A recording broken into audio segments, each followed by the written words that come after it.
Alright folks, welcome back. It's day 32. We had our rest day yesterday.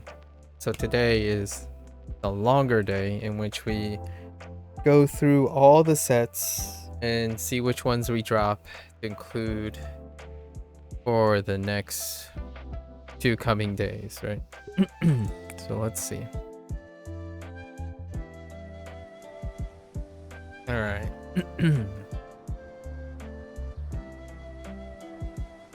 Hopefully I don't drop too many of these. Yeah. First of all, we gotta go pet all the Neko-chans and Inu-chans for emotional support. Hello there. We'll wave to this one, you know, wave to this one. Hi.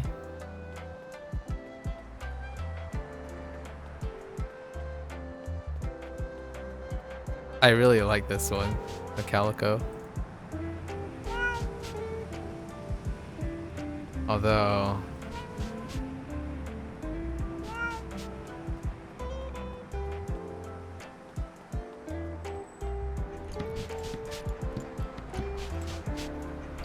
alright. Now that we have our energy, let's get to it. Jaywalk for good measure. There were a lot of Easter eggs and references in this game after watching Leon's video. Okay.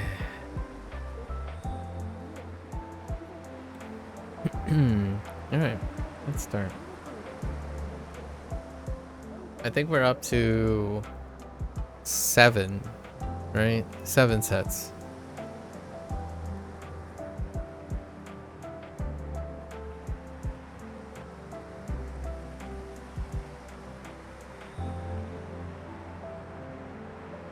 Hecky.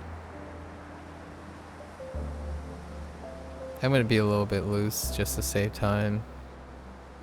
I do.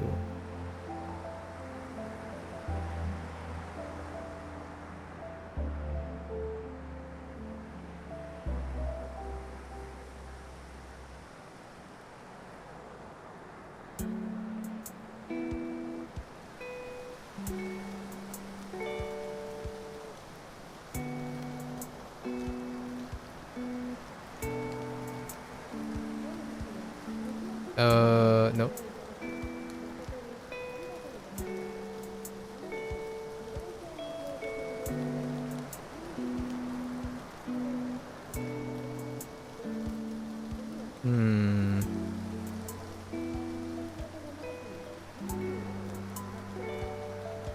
Oh no, that doesn't look right. I think we're just gonna go with my gut. Oh no, wait. No, it's this one. Yeah.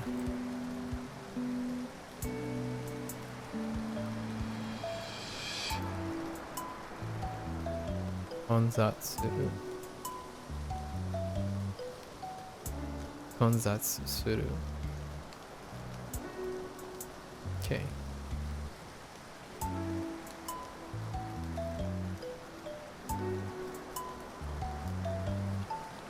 Right, bendy.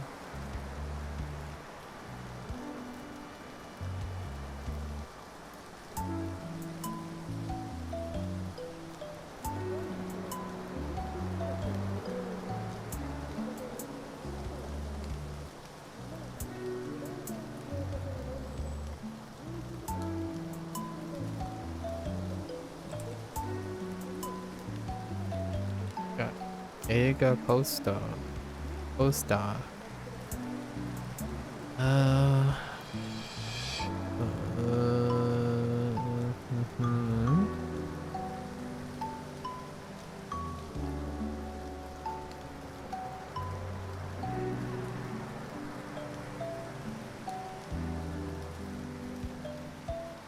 Miru.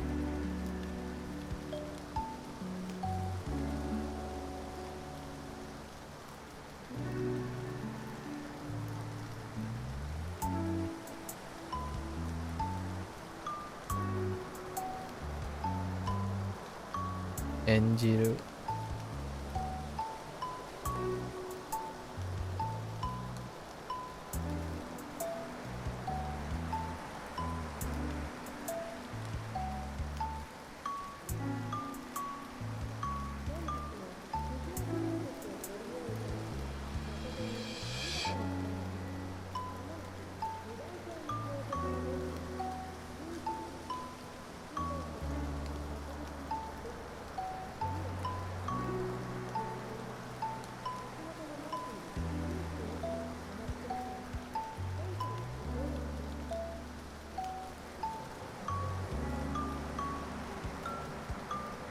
Oops.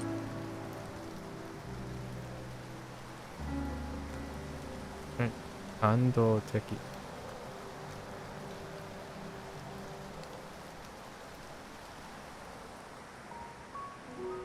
Oh, I skipped one.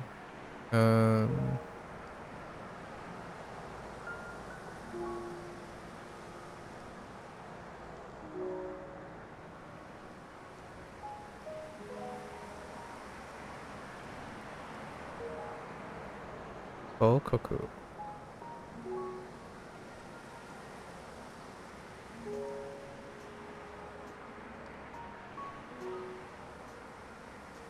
Hmm.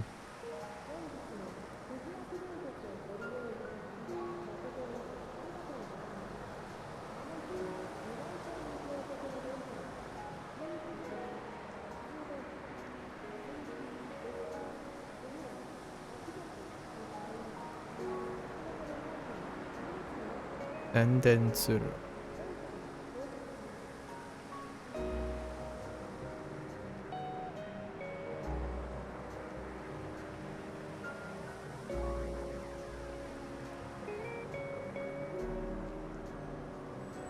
Yuko.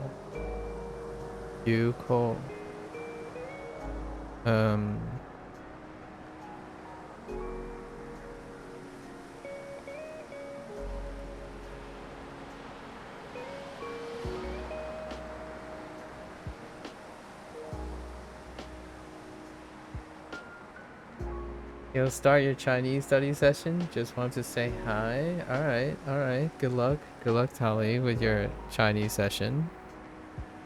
Good luck. Thank you for saying hi. Good luck. Good luck.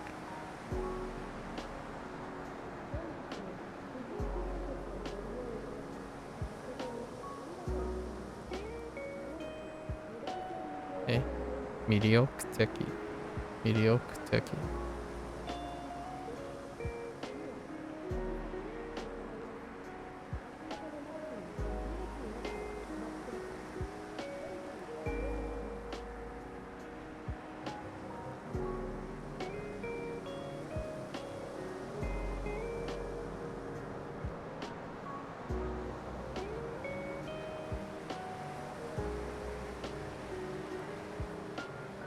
Eigakan. Eigakan.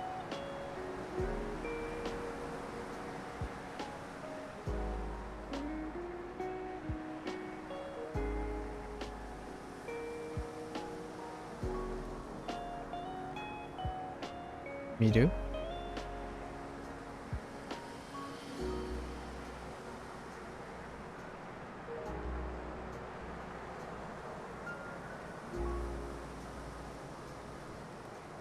Date suru.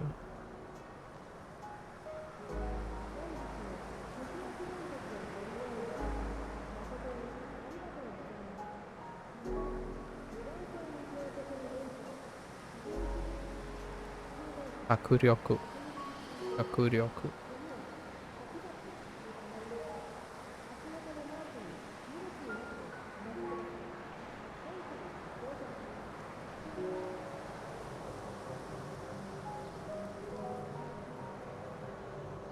Ki.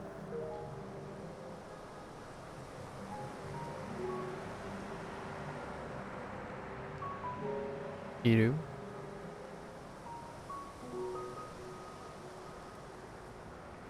Oki.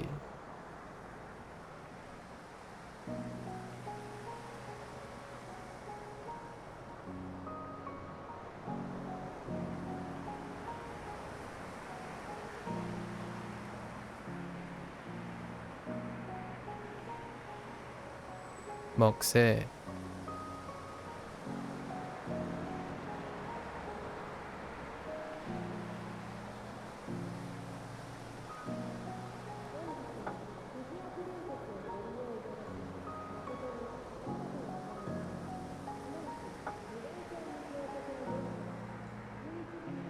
신고기. 신고기.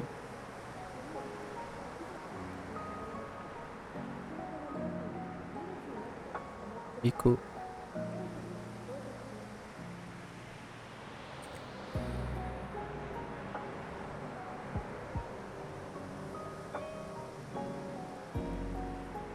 마츠.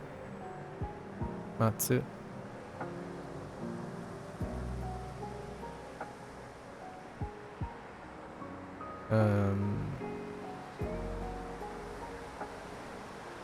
Oh.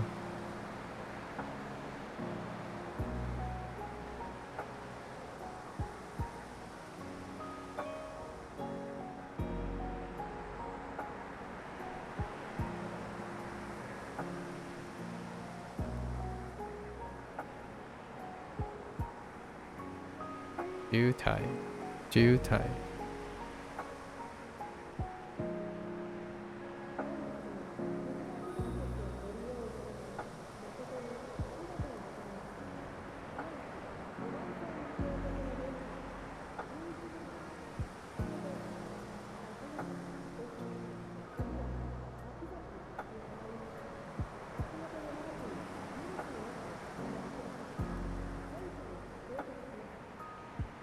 Thank you. Thank you.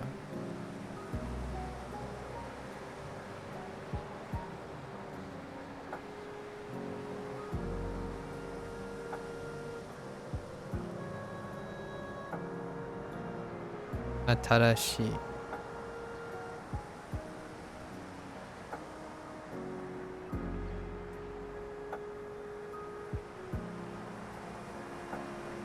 Akai. Akai. Okay.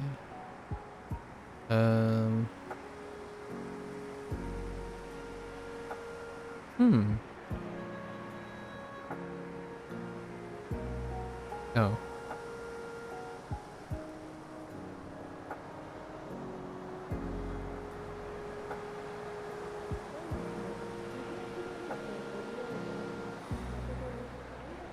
Pika pika. Pika pika.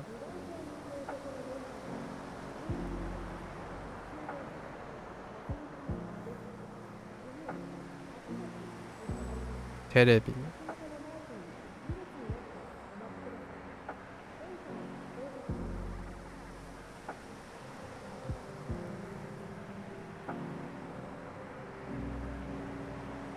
미르.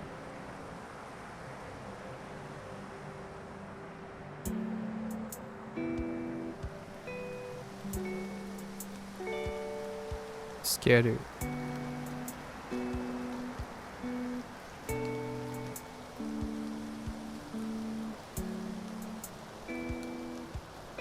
Kiss.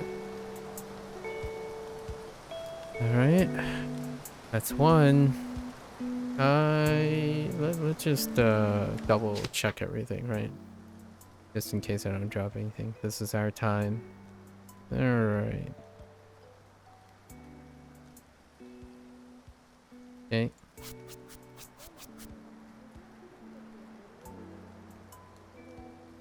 Yeah, that was a little... I kind of drew a blank momentarily. Only momentarily. Right.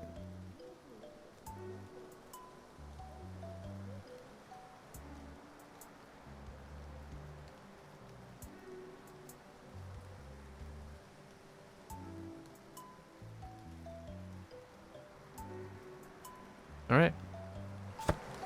So that's another grace period of 3 days for that set. Okay. Let's change our color so we can keep track of how many sets we have. Okay.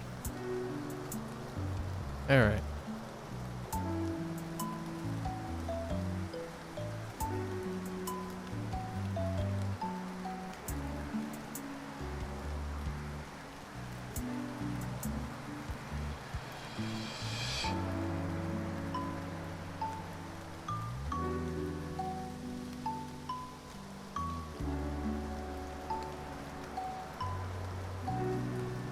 ノートパソコン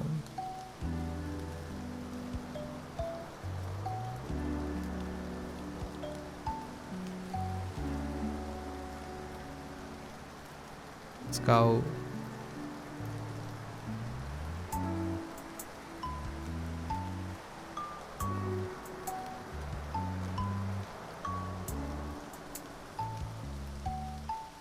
スケール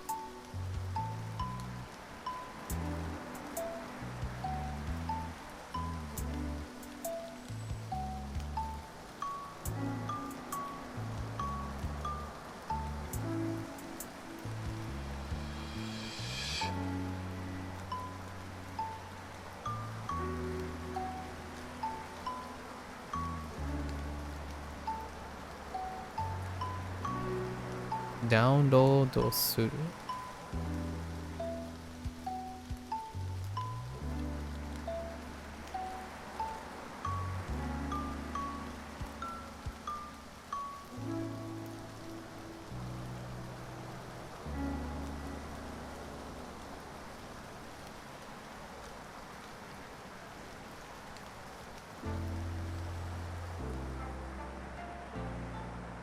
冷蔵冷蔵庫冷蔵庫冷蔵庫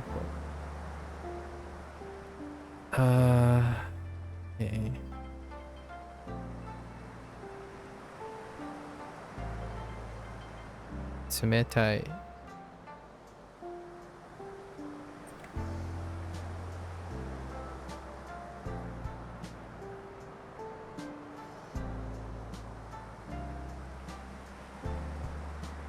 冷やす冷やす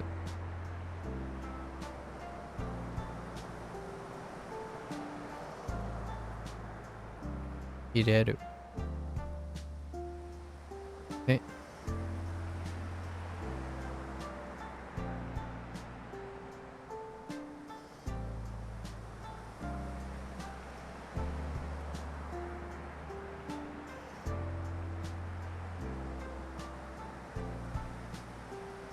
電子レンジ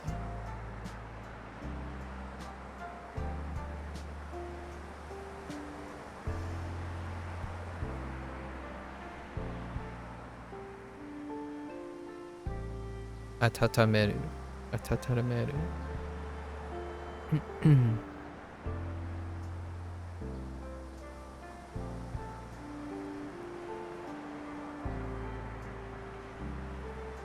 開ける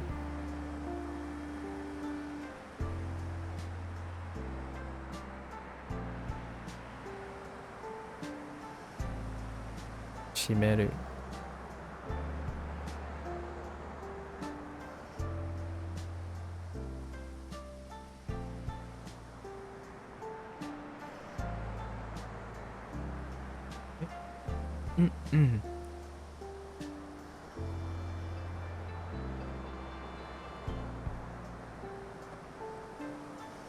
ゲームゲーム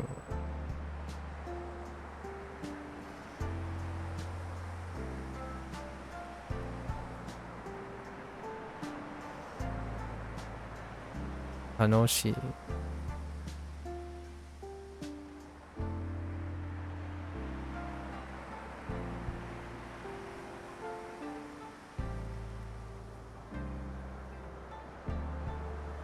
熱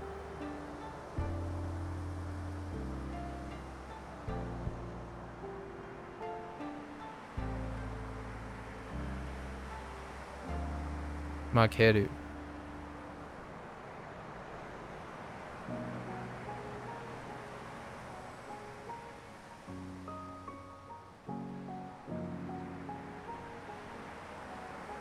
チーズ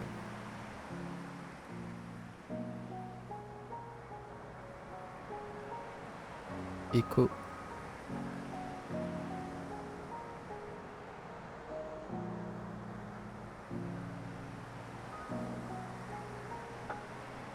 探す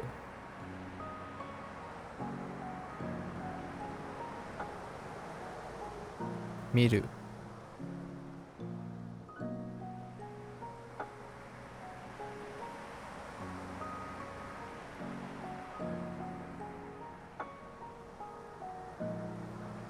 Oops. Oh, wait. There's a chance I might have made an error. Yeah, I made an error. But that's okay. It's self-correcting. I made an error on the cap. On ya. There's a chance I might have ya'd it up. But that's okay. Probably denkia.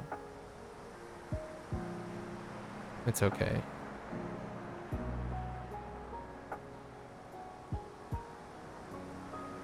There's a chance when I was rushing. Honya. Honya.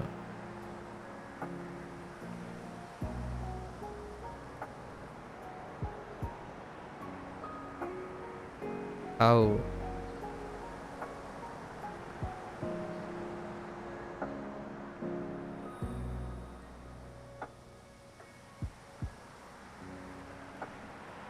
Yomu.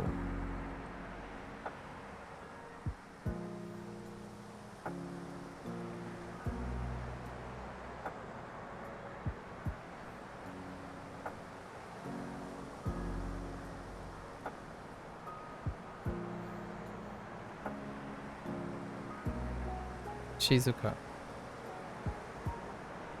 Shizuka.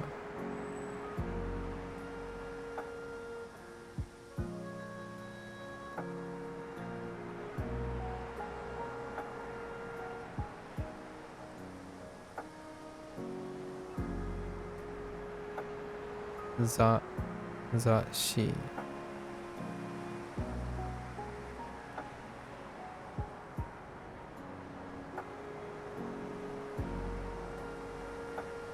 Zashi.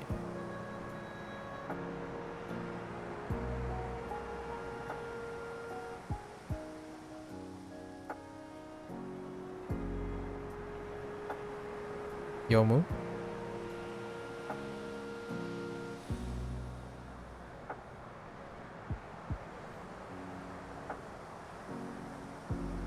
Atarashi.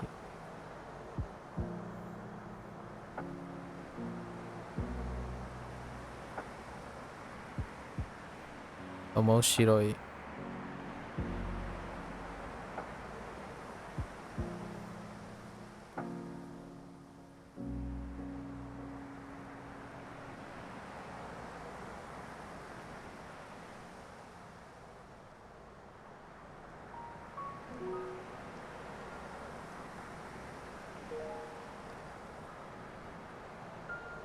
Uekomi.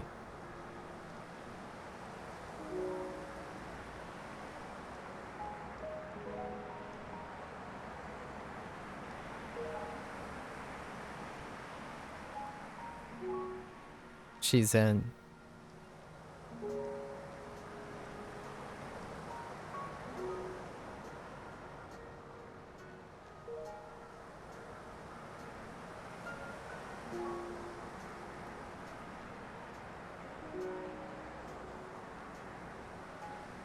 Kakureru.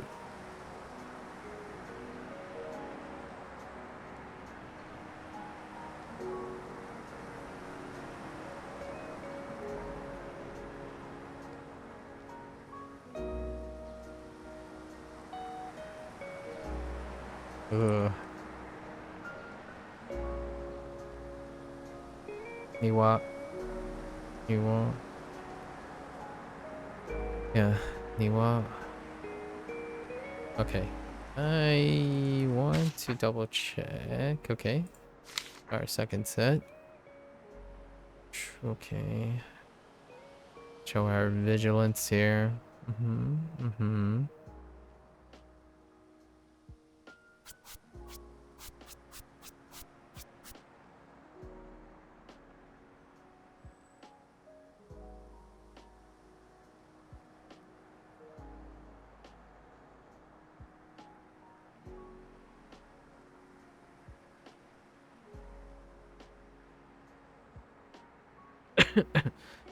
Our Niwa is a bit sloppy. Okay. Alright. Another 3-day grace period for that one. Alright. Okay. Next one, next one.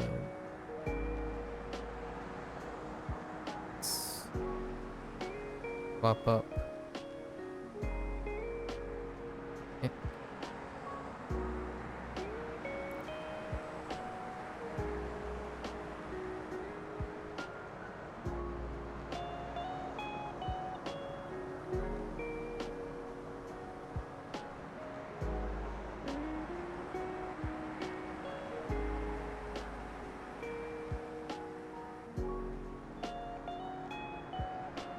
Koushu toire.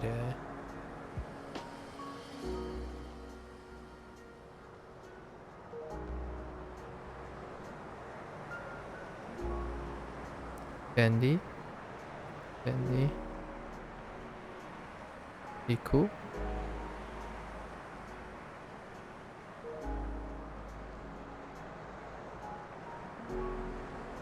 Tagasu.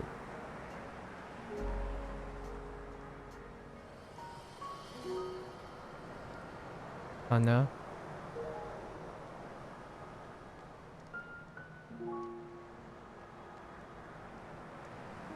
Kirei.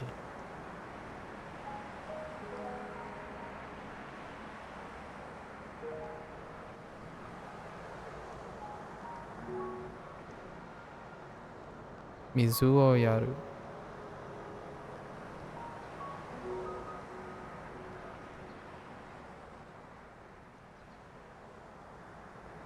Saku.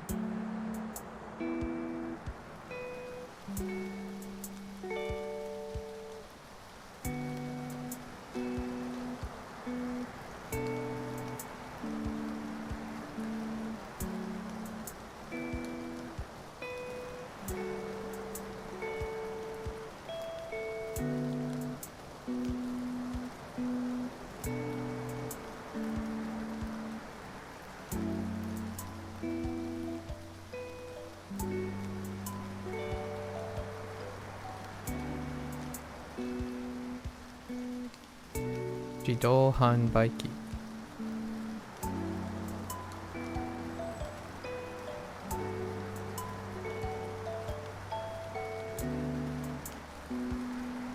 Takusan.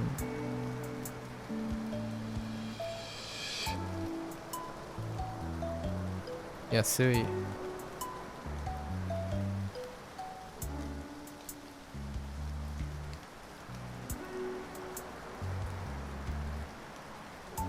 Bendy.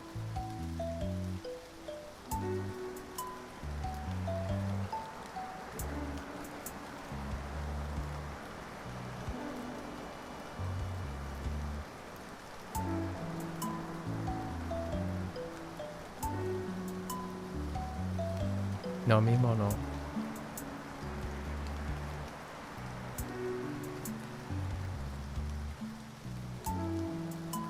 Nomu.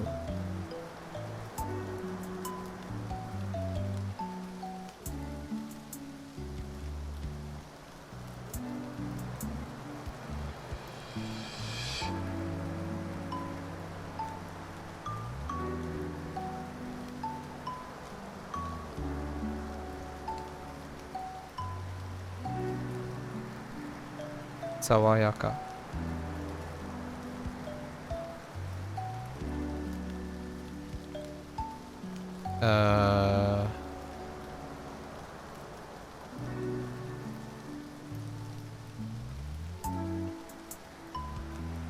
Sosoku.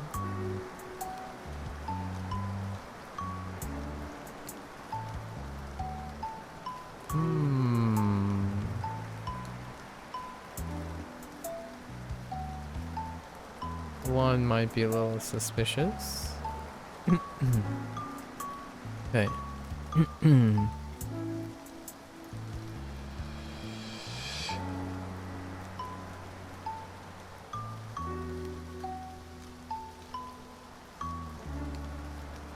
Gomibako. Gomibako. Oops. Gomibako.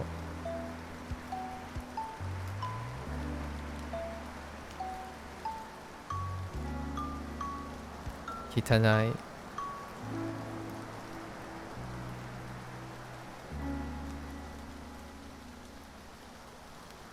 Ippai. Ippai.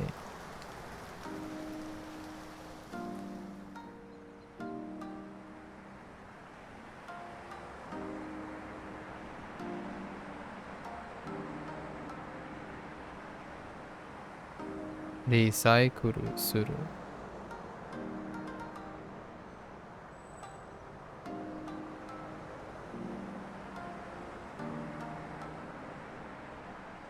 猫。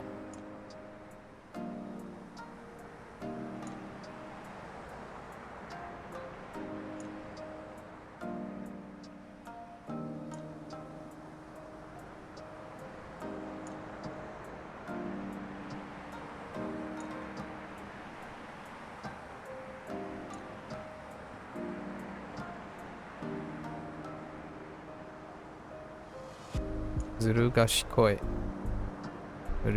ずる賢い。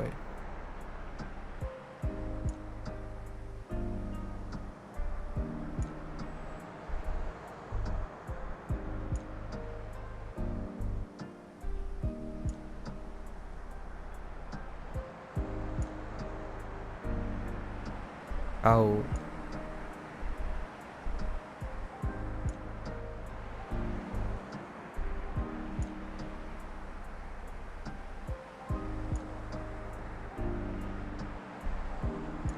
かわいい。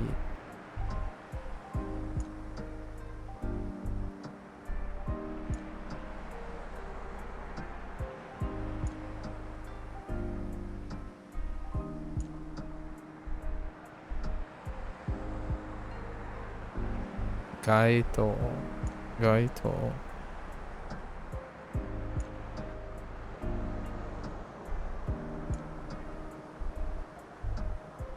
明るい。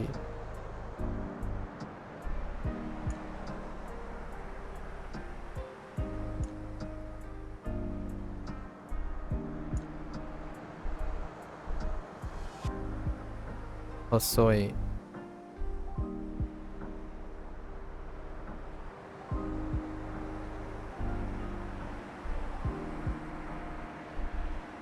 赤い。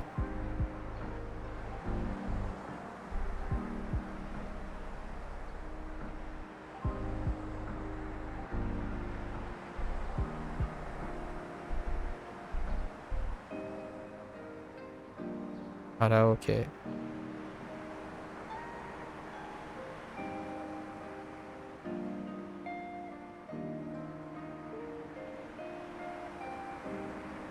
笑う。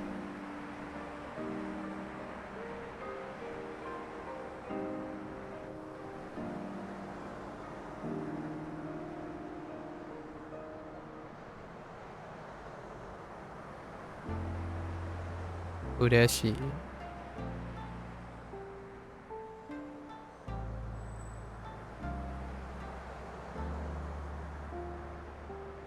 歌う。Okay.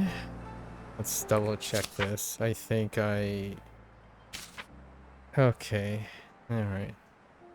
There might be an error here. Might be.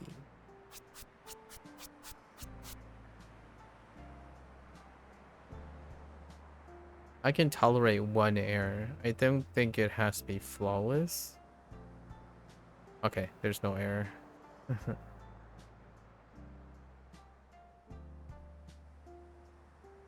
Okay. Alright, cool. Another 3-day grace period for that one too. So not too bad. Oh, this is where I get things mixed up. We'll see. We'll see.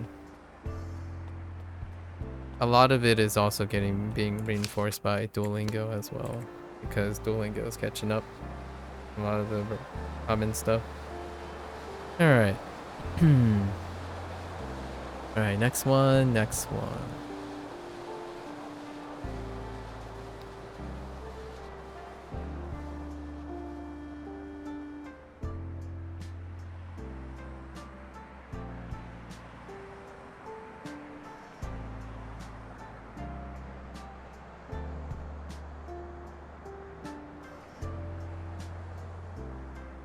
Hobby shop.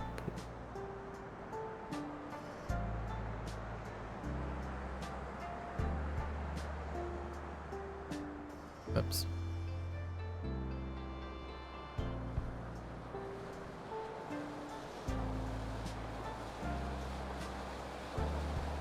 Scooter.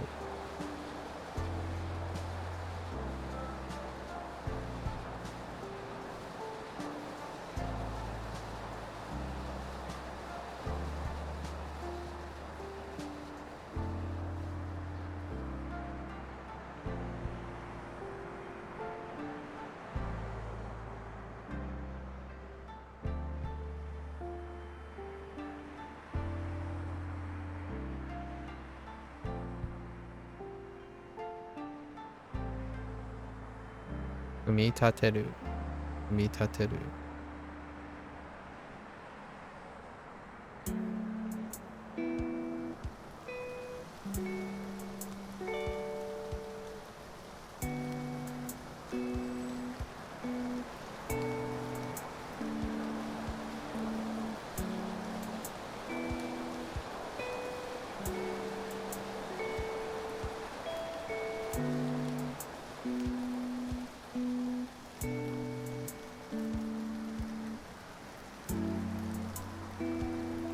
Shumi.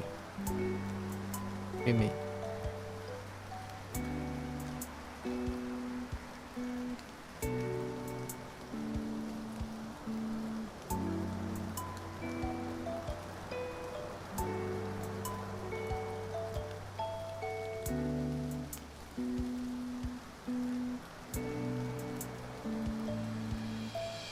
Game of Santa.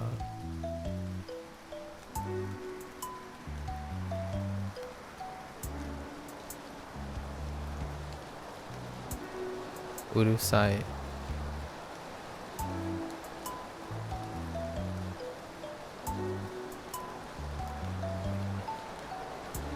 Anoshi.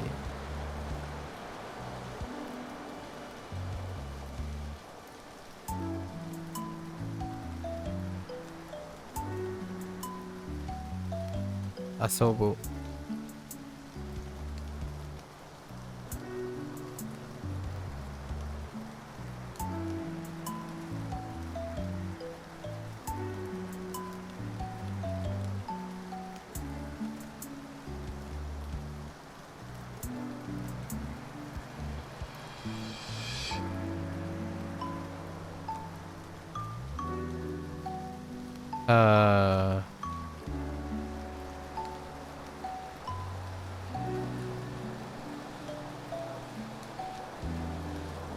Oh.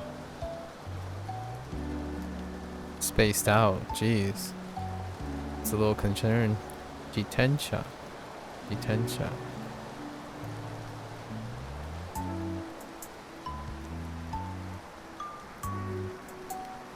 Hayai.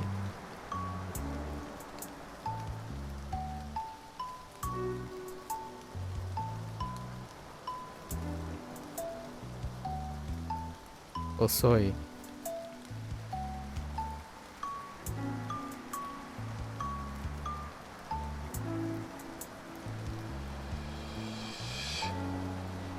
Noru.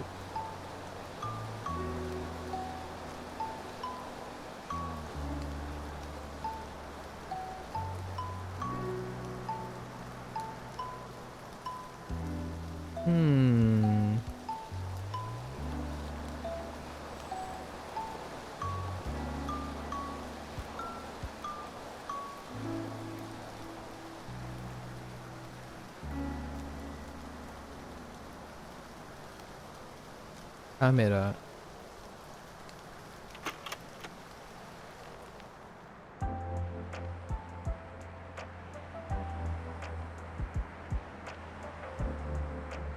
I think.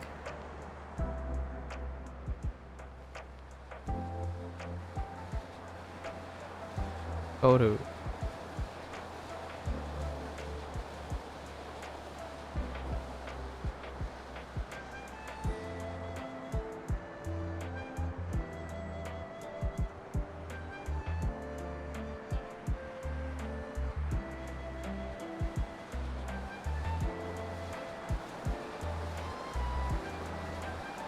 Shashin.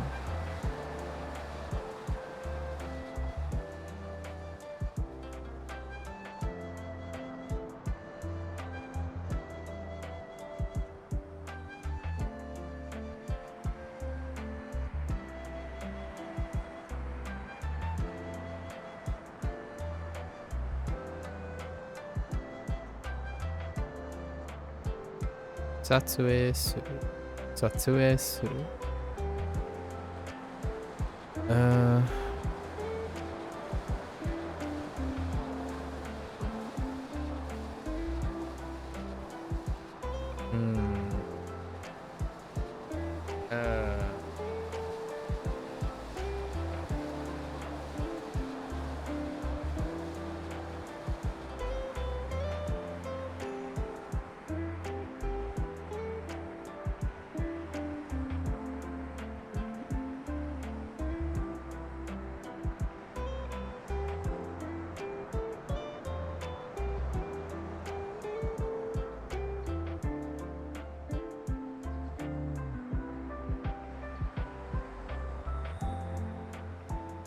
残学婚。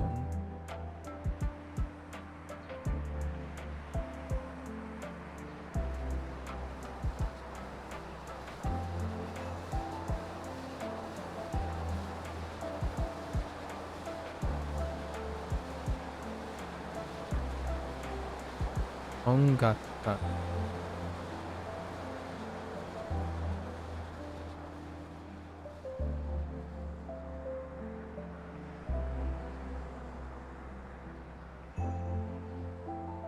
当時。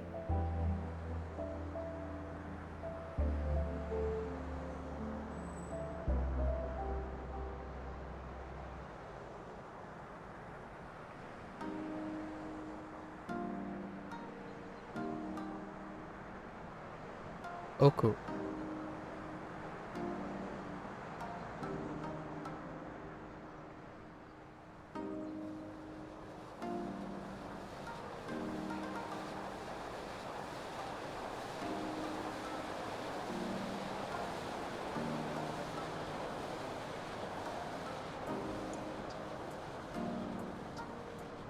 提灯。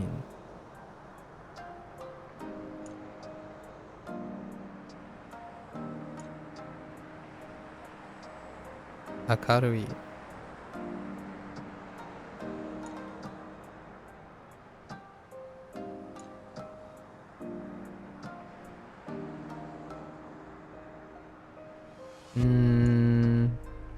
Yeah. Yeah. That looks right. 軽い。軽い。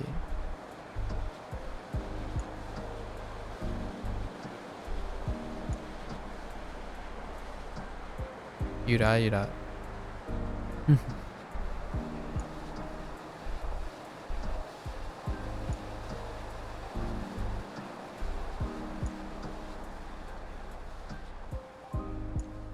Okay. It's somewhere here, so...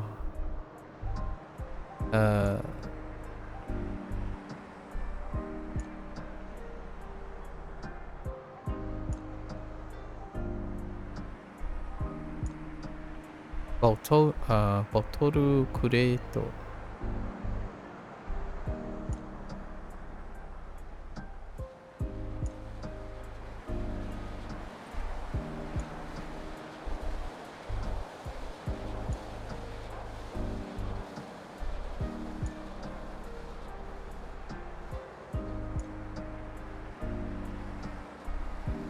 ここ。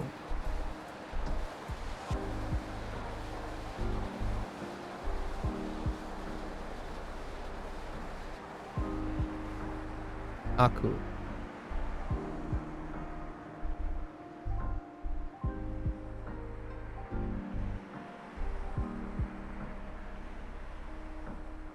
届ける。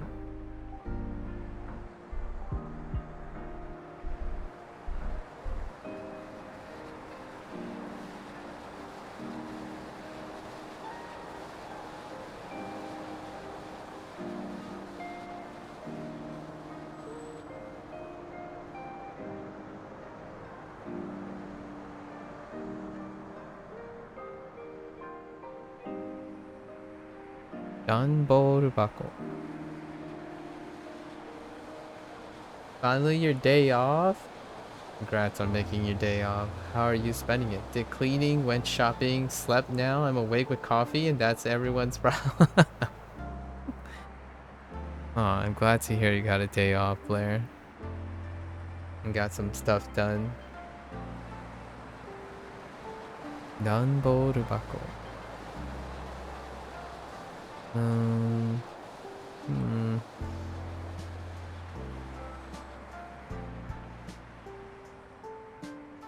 Wait, I have more things on here than I am expecting. What the heck? Oh, I'm definitely combining certain things. Because I still remember, like, we skipped, Wait, hang on, let's finish this, though. Oh, that might be part of the next set. Danboru bako. Yeah, that's part of the next set. We'll this one. What I am missing is...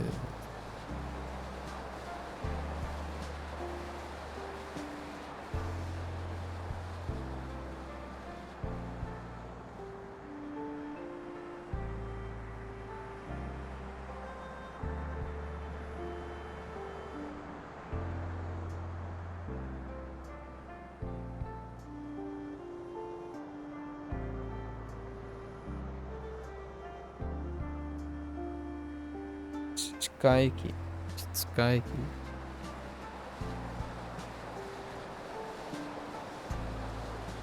Oh, maybe...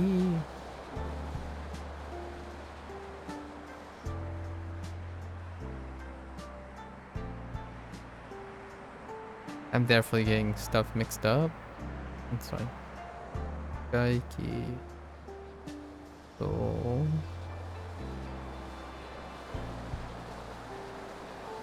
Nah, I'm getting a lot of things mixed up. We might as well do all of them together.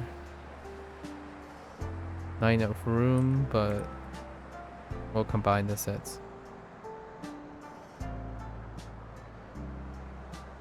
Omoi. Moi.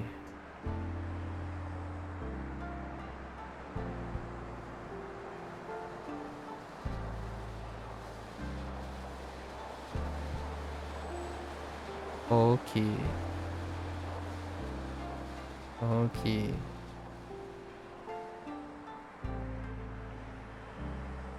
Mawaru. Not Genshin giving promo stuff in Discord. Okay. So I don't know which set starts and which set ends. So we are going to continue into the next set so I can cover all the bases. All right. So what do I remember of the next set? Oh, I skipped some stuff. Like no,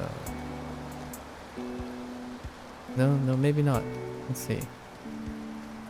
So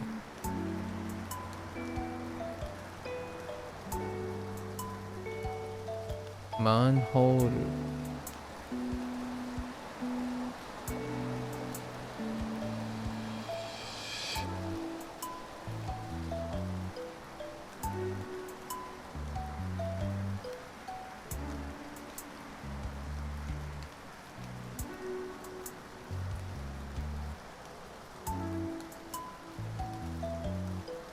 Inzoku.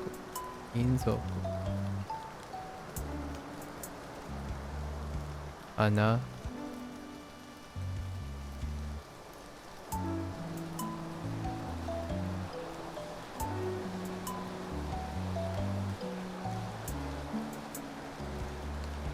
Marui.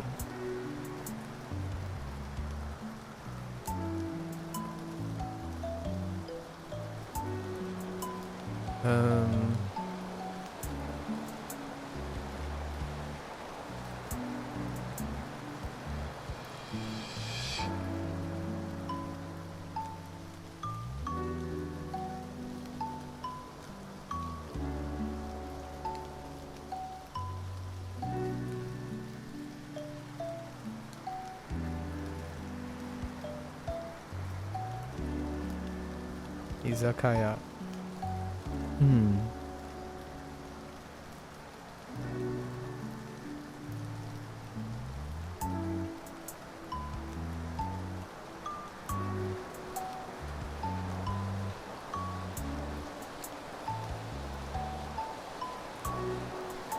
Kanpai. Kanpai.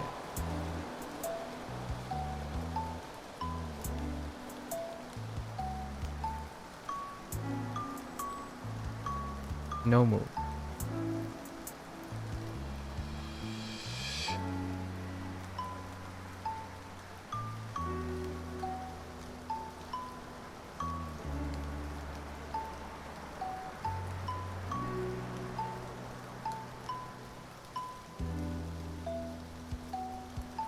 Tegoro.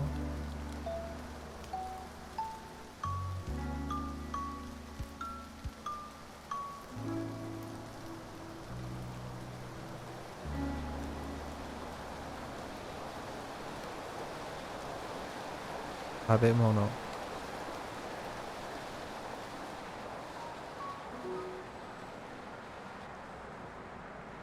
Taberu.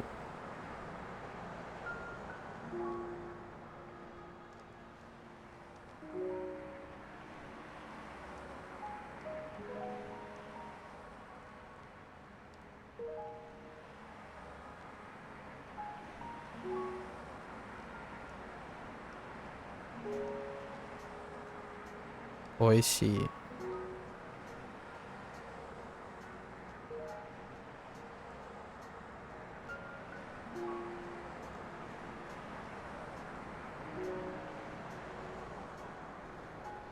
Arai.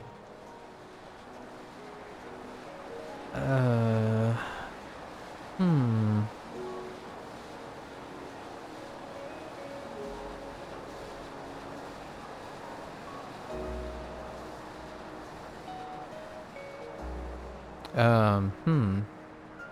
Where am I going with this?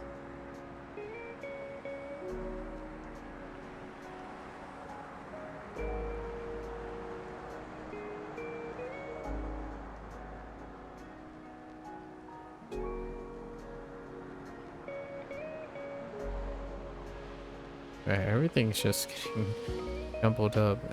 All right, let's think about the alley. What else is there in the alley?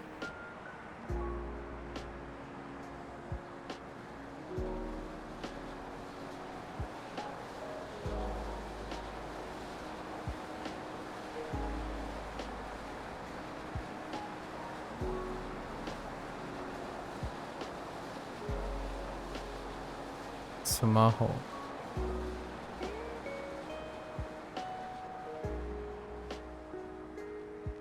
Hmm.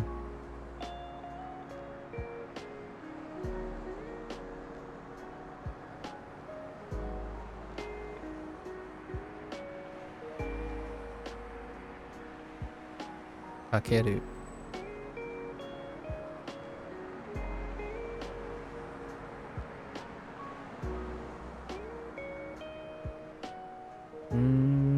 Okay.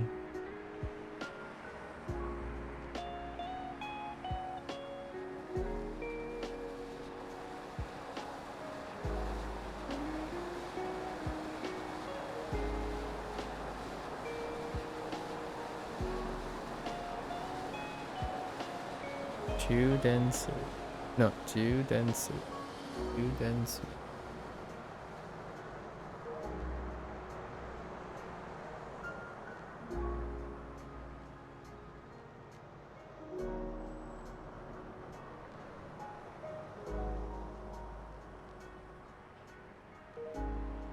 Okay. Okay. Alright. Just don't want to write it. Fine.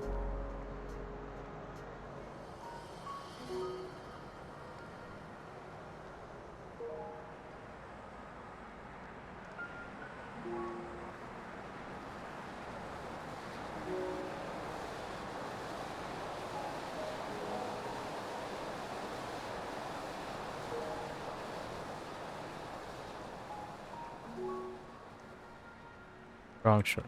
The last one of the two strokes are reversed. Order, but that's okay. Denwa. Denwa Bango. Denwa Bango.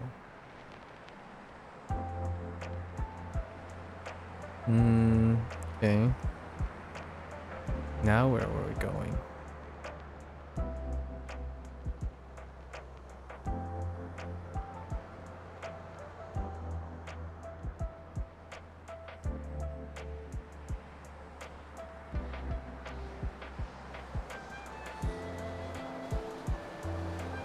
Isu, isu, isu.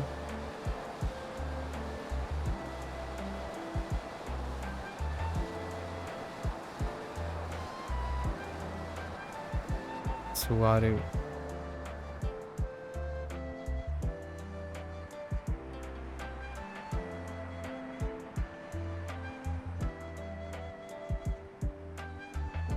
Gura gura.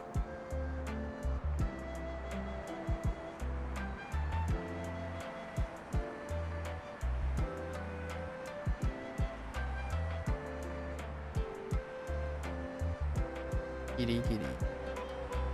Oh no, not kitty kitty. Whoa whoa whoa. Hello? I didn't. Kishi kishi. Kishi kishi.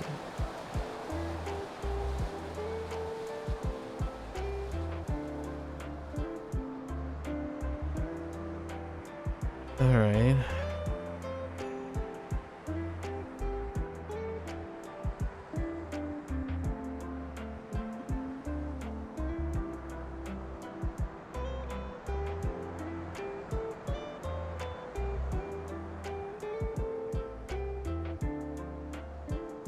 Eijiban.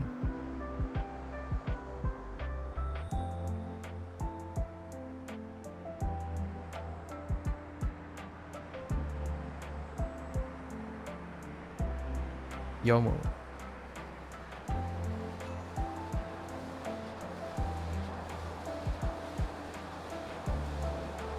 Atarashi. Atarashi.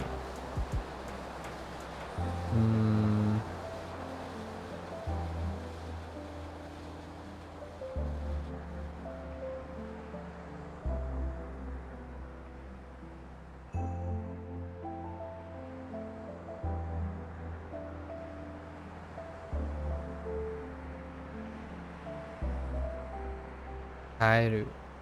No. Skyru. Skyru. Skyru.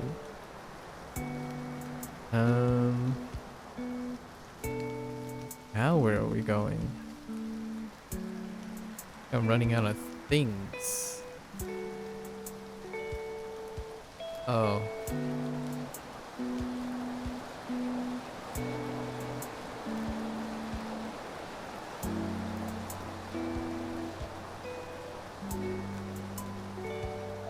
Oraku. Oraku.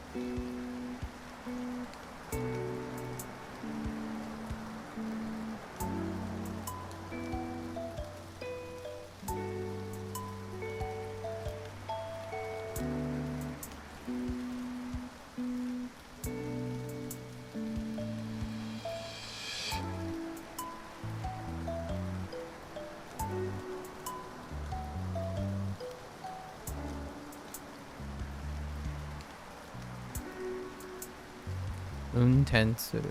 Untensuru.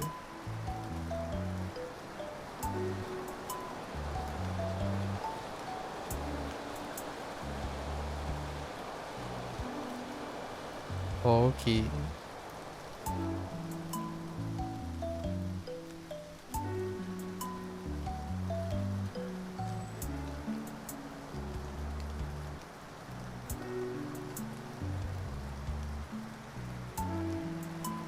Oh, you know what?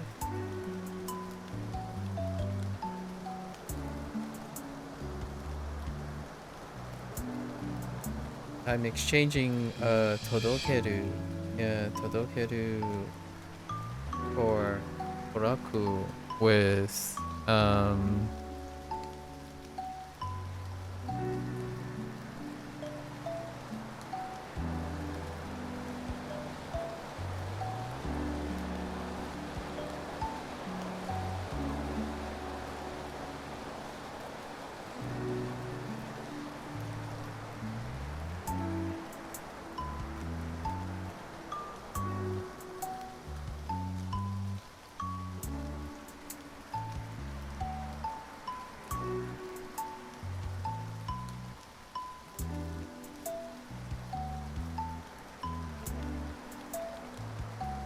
it's okay.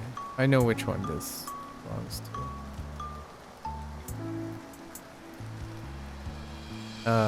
For Otoru Kureito.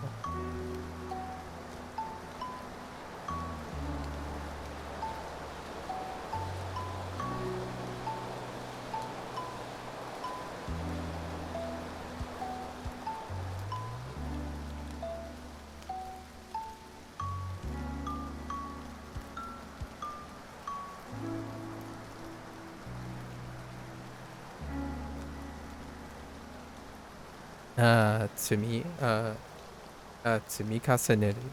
Tsumikaze Neru. We'll exchange those two. But. And this is Danbo Rubako. Oh, wait. Yes. I feel like I might have skipped one. Did I erase this for the last one? I don't know.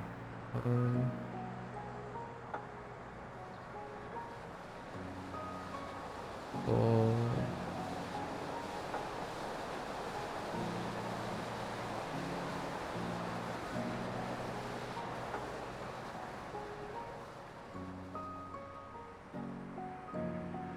Because this one had...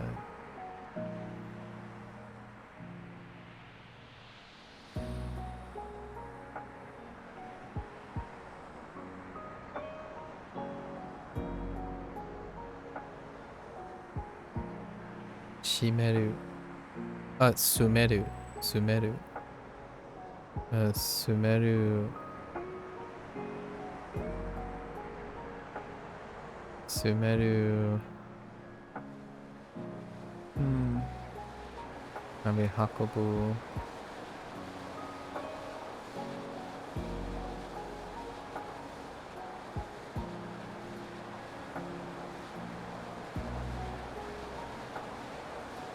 Hakobu.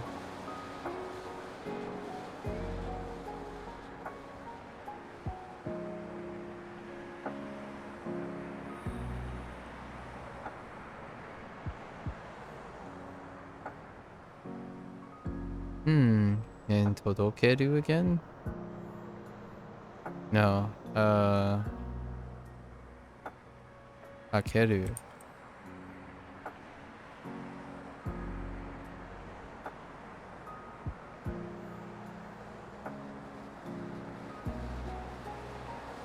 Alright. Well, this is gotta be a little suspicious. I'm pretty sure I mixed up two of them, so let's see. Okay. Alright. So we cover all those. Right? Yeah, we covered all these. Okay.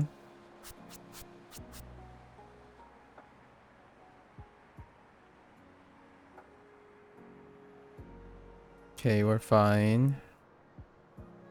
Mm-hmm.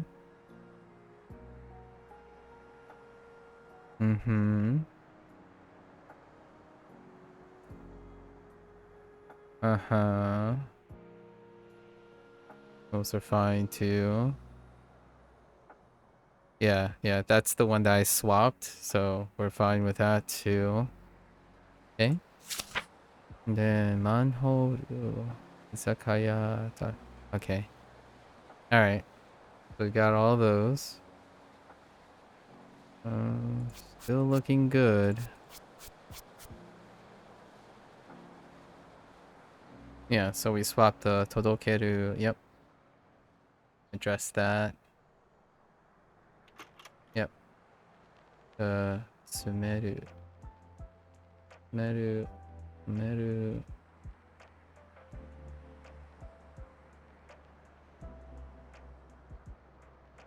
That's still fine. Kinzoku is still fine.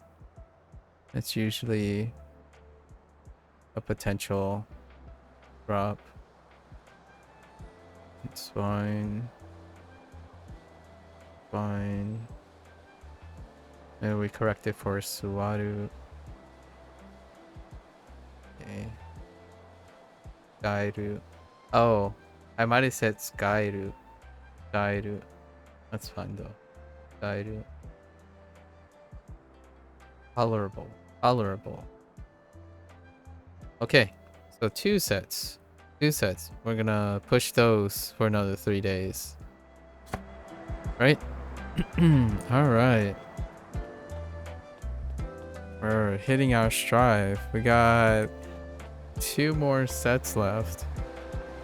And then that's it for today, because we're not introducing a new set until day 2 and day 3.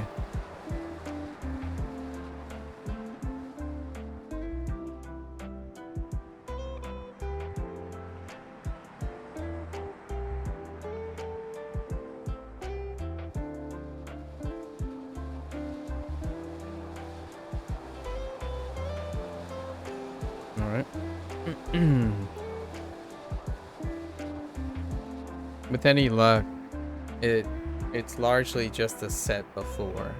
So our session, the more we get, the shorter our sessions will be. For the introduction. Okay.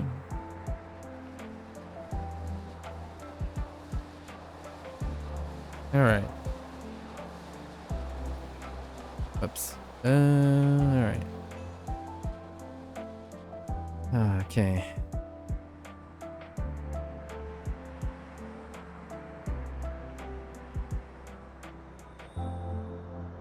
Habam.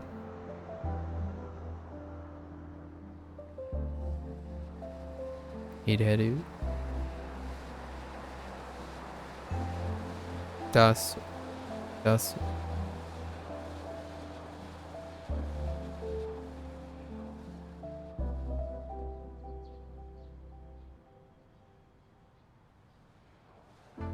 Motsu.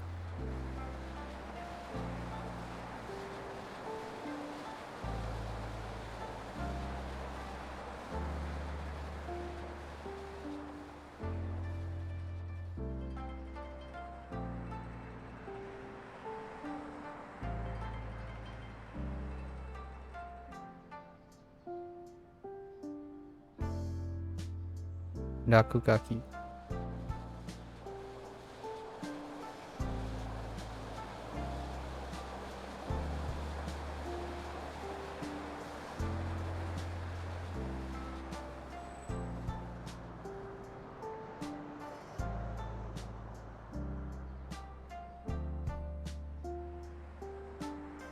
Iho.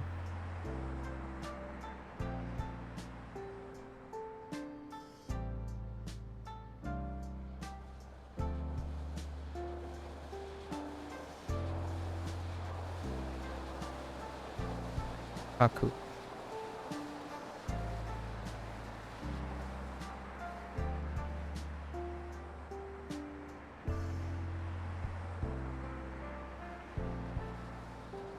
Arafuru.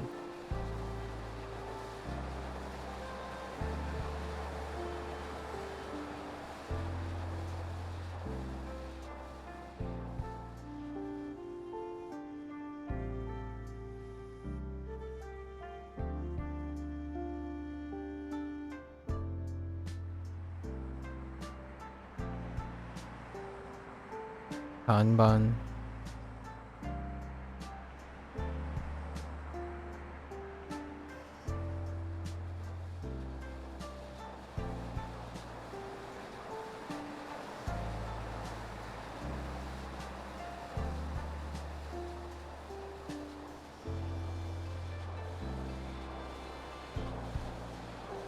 Yomu.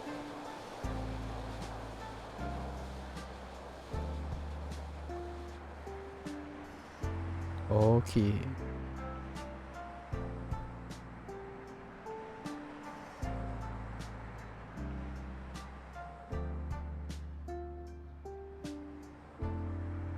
Namae.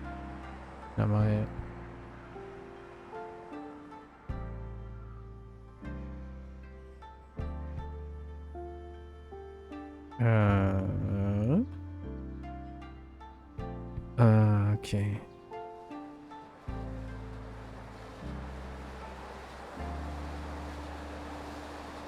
Suitcase.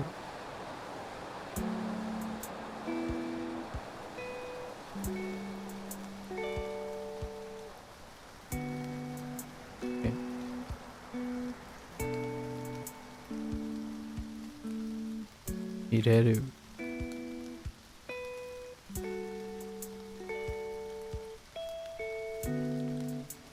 出す。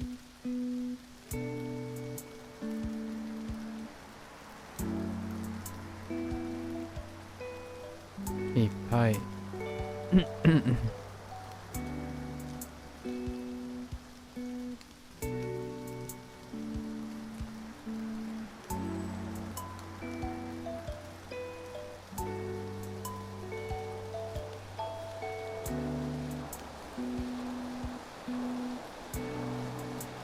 そ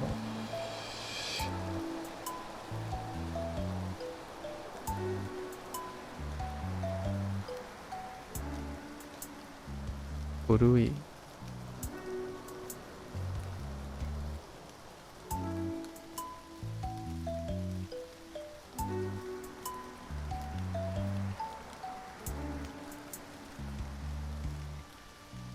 歴史。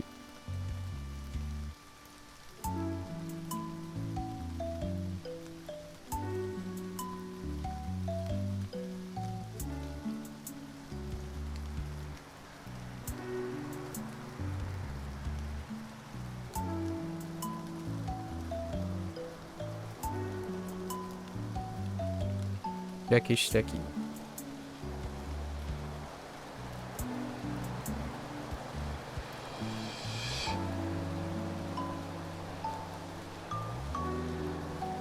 ポスト。ポスト。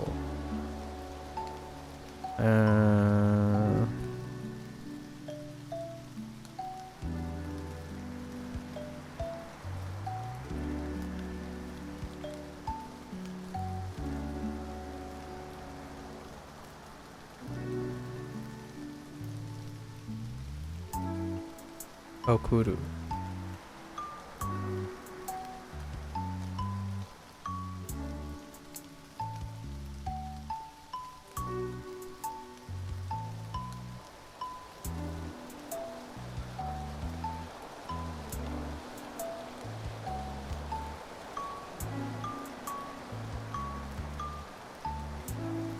届ける。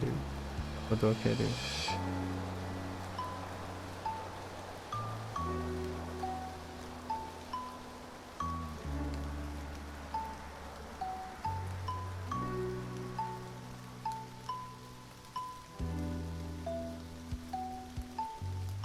住所。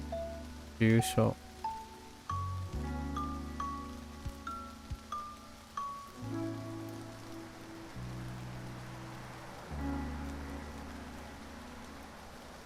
班。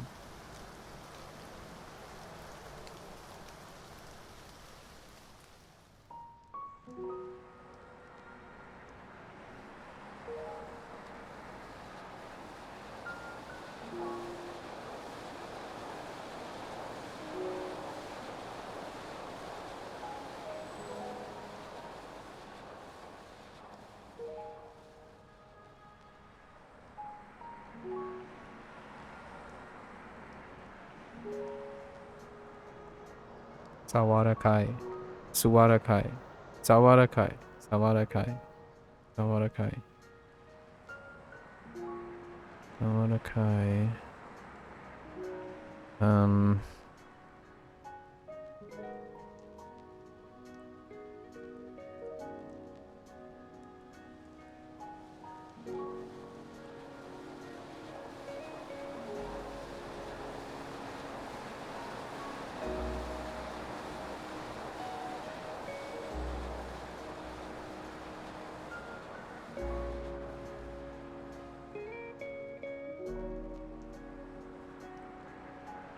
I think this. Hi, can I explain this channel? This channel is dedicated to learning. I do things, I learn things, and hopefully other people like to talk about the way they learn things.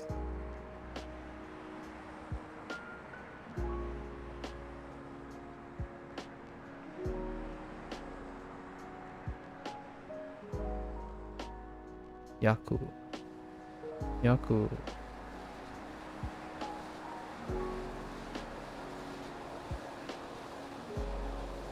You're also trying to learn Japanese? I see. How's that going? Can you tell me a little bit about the details about how you're going about learning Japanese? Maybe some what motivates you, how are you engaging with your target language, where your progress is, and etc. MAKU.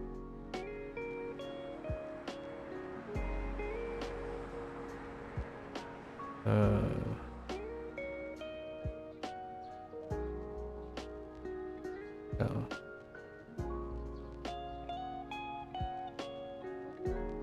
Wait. Huh. Oh.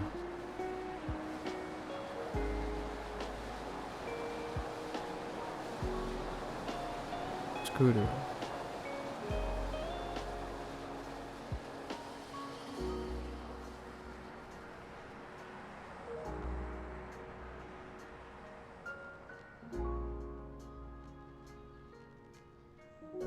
Kashipan. You're actually using Renshu? Okay. Previously used Anki, but you burn out of it. Fair enough. A good change of pace. Because you also use it for med school. Ah, yeah. So how's the Renshu? How long have you been using Renshu after you used Anki? Do you remember what specifically burned you out on Anki? I'm familiar with Renshu by word of mouth. By word of mouth.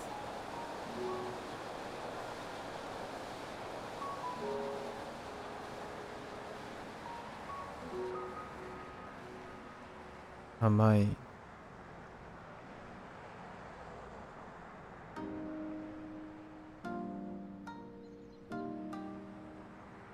Fua fua.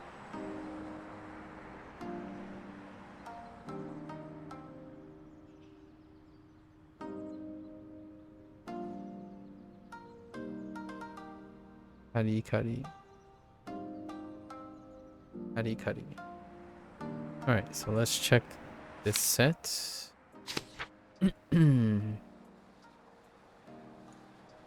Okay, we're good. Good.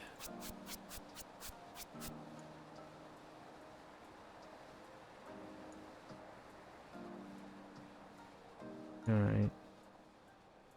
Everything seems to be in order. Yep. A little hesitant on Yaku, but that's fine. So yeah, I do want to...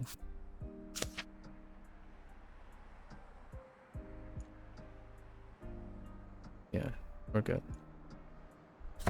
Alright. Now to our last set. Which, if we accomplish this, that'd be pretty sweet. Then we would only have to do the introductory set tomorrow. This is your first week of Denshu. Okay, you burn out Aki really because of the new FSRS algorithm that messed with your reviews? Oh, okay. So you burned out because you had to adjust or not adjust. So since it's the new thing, you're just gonna mix it up anyways. How did it mess up your reviews? You could fix that, but you decide to try something else. Yep, that sounds about right. Also, Anki is a tool for revising, not so much for encoding. First time encounter with new... Yeah, I can see that. I certainly can see that. You use the word revise, so are you outside of the United States? You're the second person that have used the word revising. That's interesting. I talked to another person who is from the UK, and I'm not sure how pervasive the British usage is, but it's funny because I only understand what you're saying because of a conversation I had with another person. And then Chu has lessons plus space repetition, so I think it's nice. That's fair enough. Yeah. Encoding, first time encounter, yeah, exposure, or learning, right? Learning, as opposed to practicing. Got me, you're from Spain. Sorry, no. It's actually a British English versus American English thing. Affis is from the UK, and we had a miscommunication. Like, what I mean is, we had a fun, like, kind of passionate miscommunication back and forth, and it largely dealt with dialectic differences in English. One of the really classical things, I know I talk about language a lot because I like language, and at this point, um, in outside of the United States, the word revise is used for review. In the United States, the word is review, to like go over something. Revise implies editing, like proofreading of some sort. However, outside, I've discovered that revise means also, revise is review. And then revise in the United States mean to edit. I don't know what revise, actually, now that I think about it, I don't even know what review means in outside the United States. Yeah. So reviewing is usually what like space SRS is for, I guess, to some extent.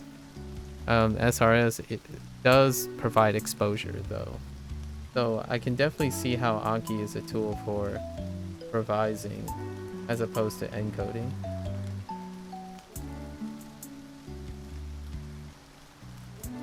I know there are differences between, but as I consume mostly American content, I use many American words. But in school, we learn UK English because proximity. Oh, okay.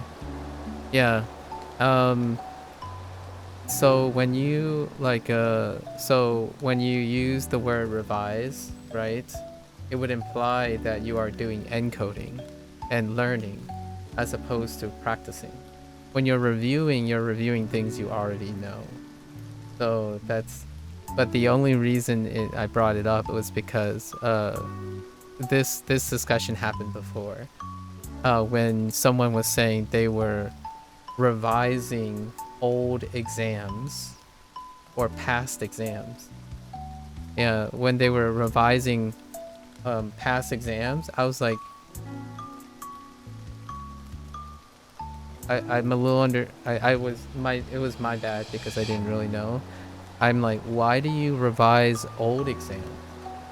Like, what? I don't understand what the purpose is if you're revising old exams to prep for incoming exams. And they were using it in the form of practicing, as in reviewing old exams. So that was where it was the funny thing. Obviously, neither is like really a big deal, other than we had to sort out what the person was actually mentioning. I thought they were talking about like grades or like a paper they were writing or something. But it turned out to be, oh, and they use paper for tests. Okay, I get you. Revising could be used by professors that has to mark exams. Yes, oh, mark. Yes. Yep, marking exams. Exactly.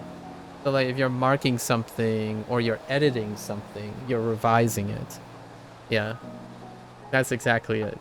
So when you if I were to misinterpret your Anki thing, if Anki is a tool for revising, then it's an excellent tool for encoding, because you're learning and correcting mistakes, and there are things you're introducing, right? Like, or it's not necessarily for review, and then so forth.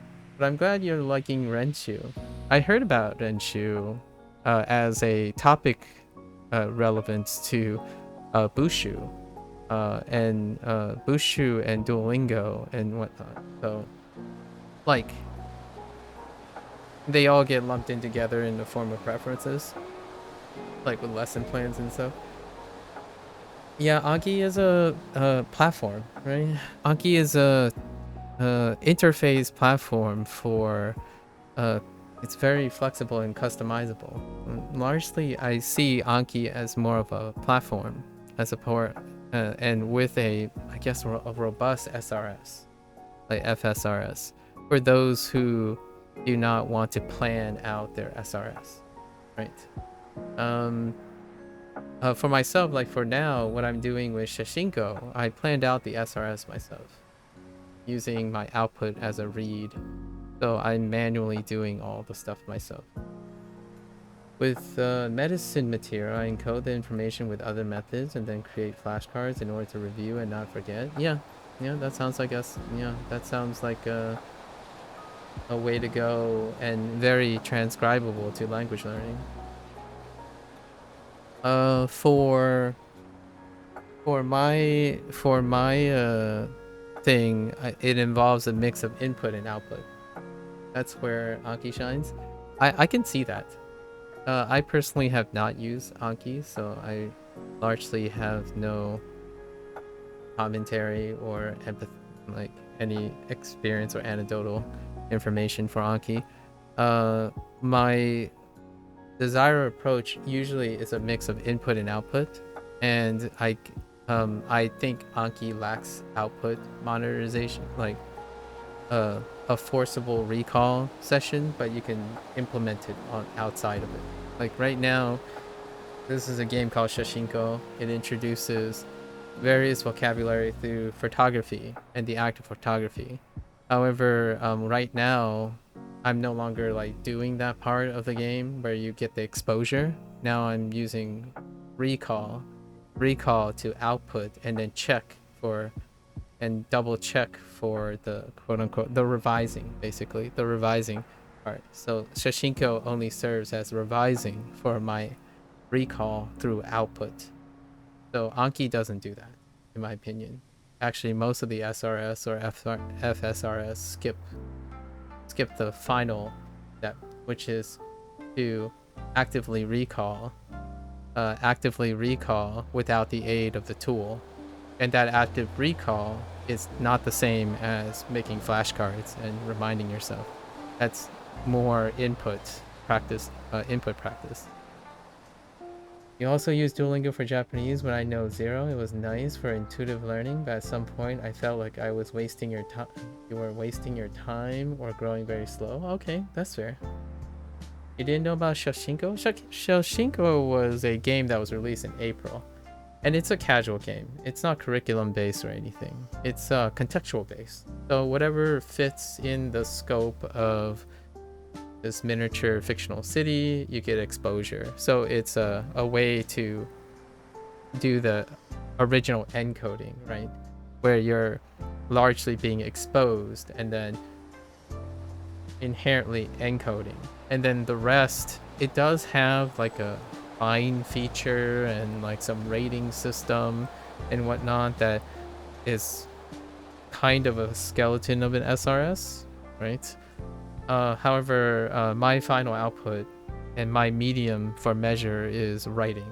So if I can't write without the aid without an aid, then I know I have not remembered it long term. I don't have the necessary level to understand any Japanese yet. How long have you been learning Japanese? With like, I know you say you started Renshu a week ago. What about Anki? I have a output goal to monitor my own SRS. So like what I mean is the only way I can adapt and consistently adapt to my learning process is that my output goals are met. So most of my approaches to learning has a self-correcting or self-iterating output. I do not prescribe to the idea that is input only.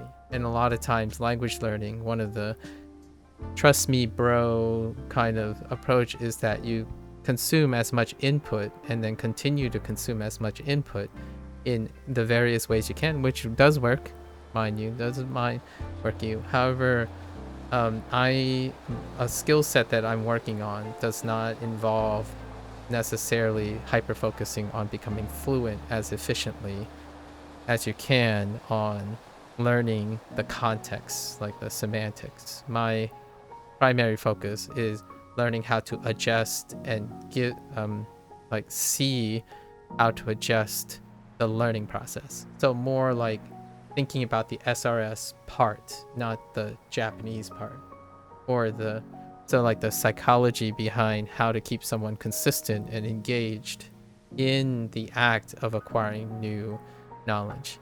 So that's kind of like a secondary thing. So because of that, I'm not really concerned about like efficiency or how slow or fast things. Yeah.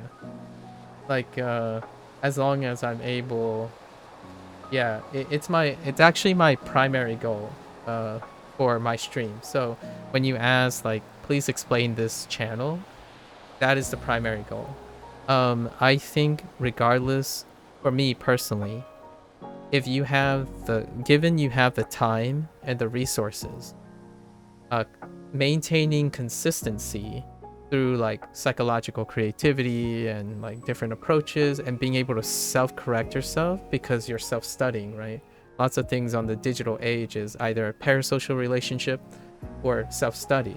So providing examples by me doing it and then exchanging examples with other people, that creates a pool of examples and experience that I can gather. So one day when someone comes up to me and say, yeah, like, Bushu doesn't work, Renshu doesn't work, Wanikani doesn't work, like, what do you have anything, can you show me something that, and then I would be able to like ask a couple questions, maybe like get to know the person over the course of 2 or 3 days through exposure, and then be able to like help them iterate on their own learning process, as opposed to pointing them towards a tool that they can't describe to me what is working for them. So that's kind of the idea. I like teaching. Teaching is my primary thing. And oftentimes I like to teach by example or teach by demonstration. So the idea is to record me engaging in various things and then inviting other people and getting them to share with me their approaches. So naturally, I was asking you about your goals and your methods and stuff. And I love that because I'm collecting information from other people. Hence the purpose of learning in public. You did Anki for a month. Okay, so you learn all the kana. Excellent. In a month. That's fantastic. And you're very comfortable with your kana, I see. Probably.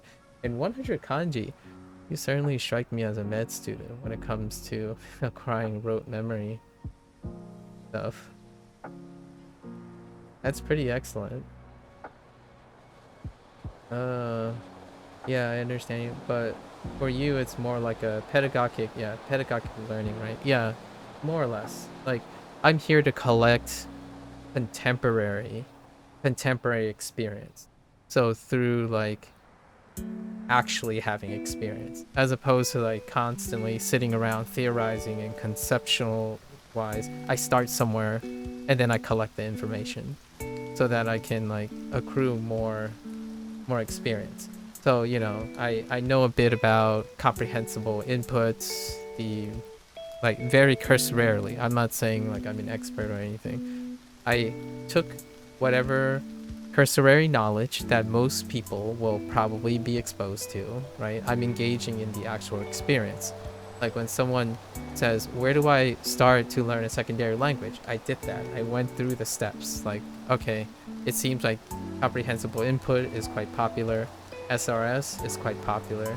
Comprehensible input being like a method of graded reading or some sort of like graded method where you can get some like a lot of comprehensibility, however sufficient enough to introduce new ideas. That's a very common like a popular method, which you have a lot of resources for that, as well as your SRS, which that's kind of like the business model, like the industrial side, industrial method at the moment. You have no shortage of varying takes on SRS with a combination of structure, and then you have your good old textbook formal education style, which you build foundations on the abstraction, like the abstraction of the language first, build the structures around it, and then fill in the model.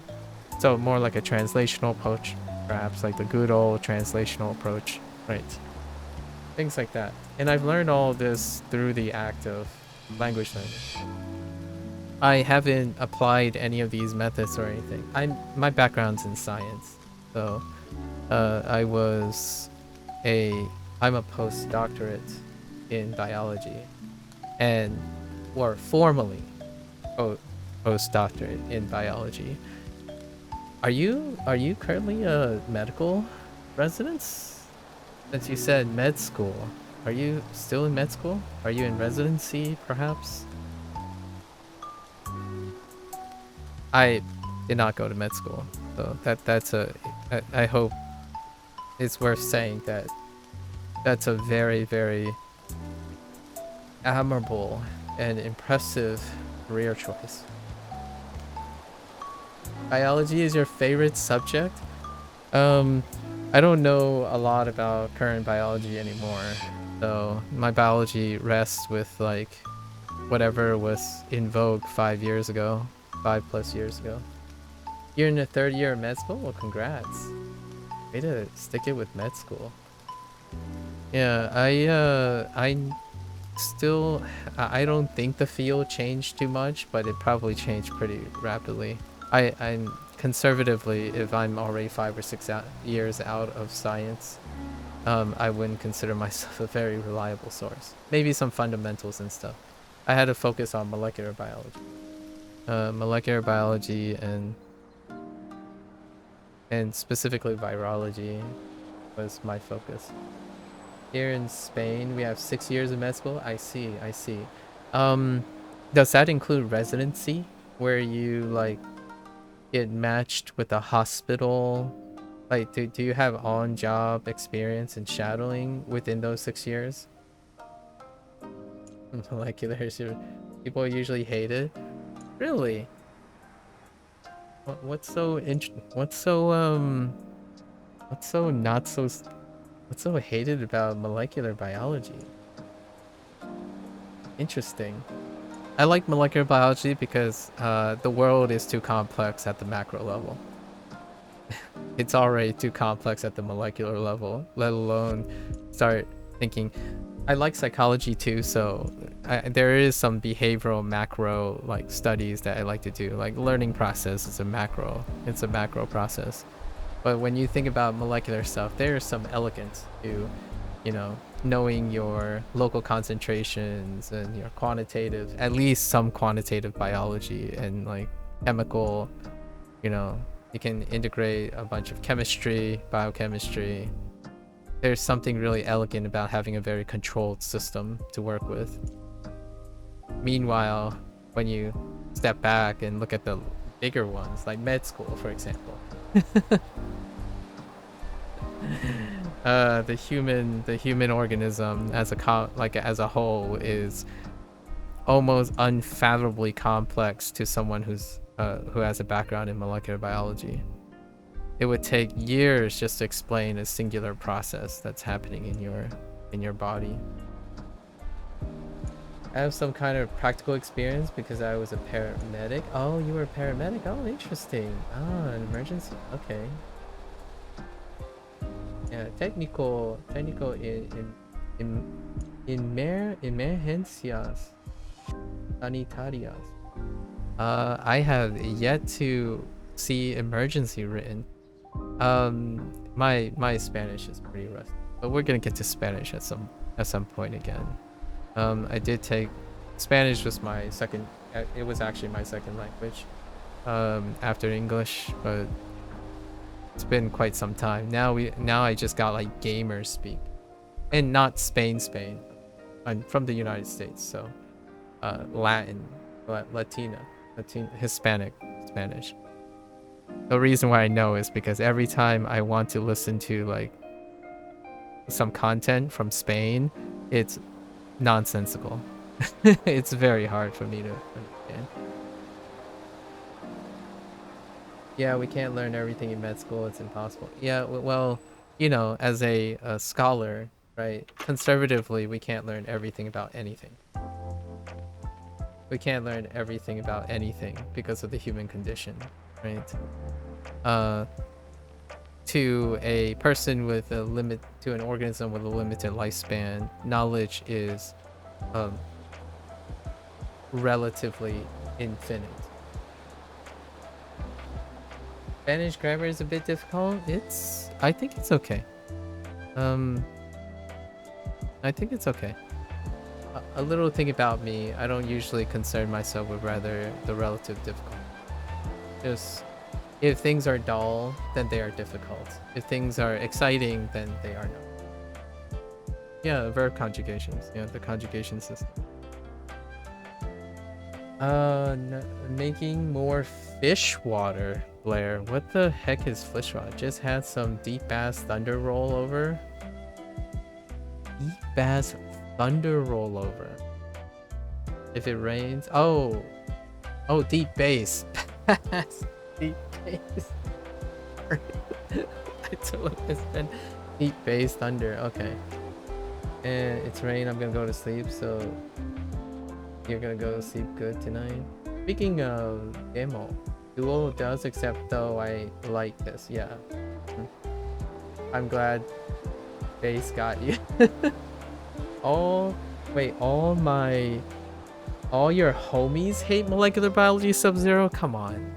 What's this molecular biology hate? Oh, okay. You have a similar concept of difficulty? Yeah. I mean, I would say that resonates a lot for someone who goes to med school. Yeah. So like here's the, elude. Here's like one of the hot takes that I usually say in English at this point after my language learning, like all these experiences. When someone comes up and tells me like, oh yeah, you're an English speaker, maybe you should try French. It's an easy language. I'm like, and my initial response is, hear me out here. I guess I would quote Albert Einstein or something in terms of the relativity, right? The hardest languages are the languages that I haven't started. The easiest languages are the languages that I have started. Because superseding any concept of how semantically difficult something is, if you don't start something, it's the most difficult thing. If you do start it, it's less difficult than the things you don't start, psychologically speaking and logically speaking, right? And philosophically speaking, probably. So I've already started Spanish and I quite love it.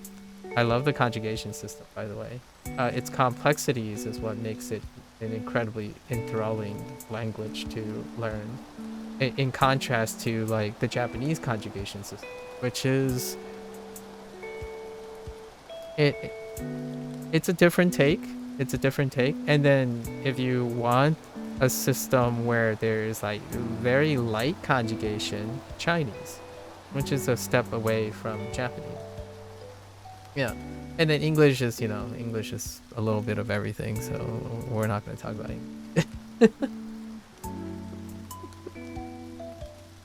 I'm currently learning Japanese and Chinese at the moment, and you can definitely compare and contrast a language that has sparse conjugation versus Japanese's very explicit conjugation. And then you have the Spanish conjugation, which I have like 2 or 3 years exposure. Spanish conjugation. Yeah, I quite love the Spanish thing. And here, this might sound a little bit sadistic or perhaps masochistic, but I honestly think nuance and subtleties enhance one's encoding over the long run versus maybe the banality, like increased banality to make things more efficient or simplistic. That's probably why I like science so much in the long run. There is something not as memorable when things are reductive and purely for objective pragmatism. not to say that there's no elegance in it.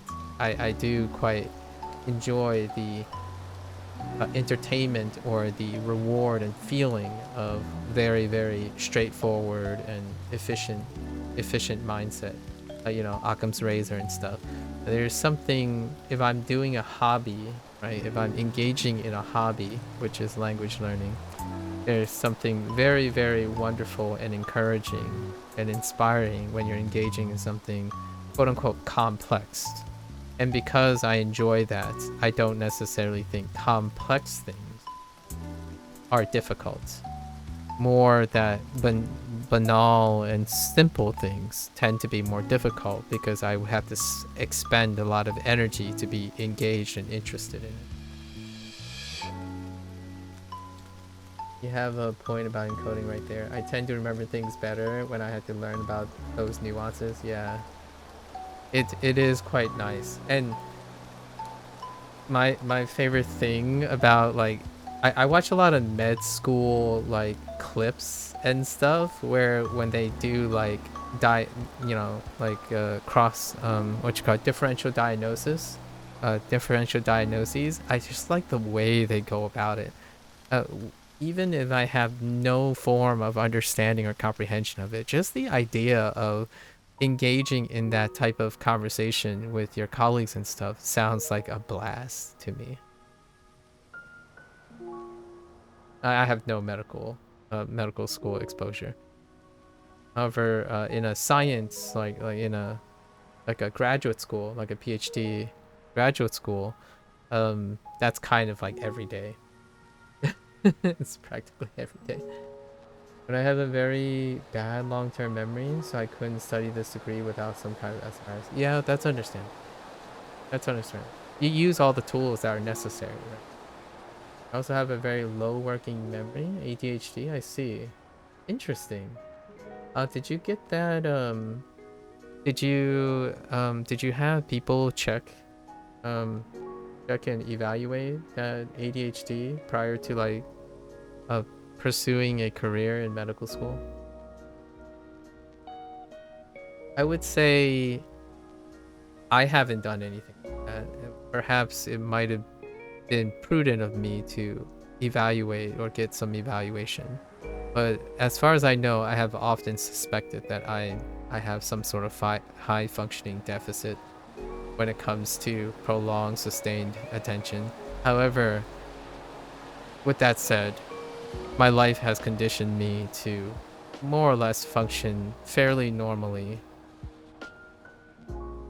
or function sufficiently for such tasks. You got tested with WAIS last year? Oh, okay. Oh, I haven't seen it abbreviated like that. Well, hopefully your strategies are working for you, right? Low working memory, average IQ, high crystallized intelligence, 130. Oh, 130 as in the rating from that test, or 130 as in just your standard intelligence quotient?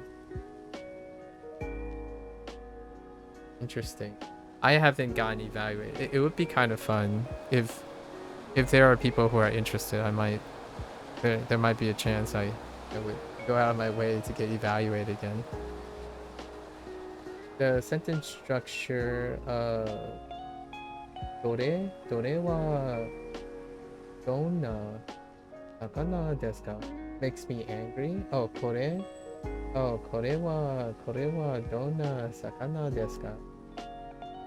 What part of it makes you angry, Blair? Is it how the donut? Wait. Yeah, how the donut has to be marked outside of the topic, like it follows the topic marker.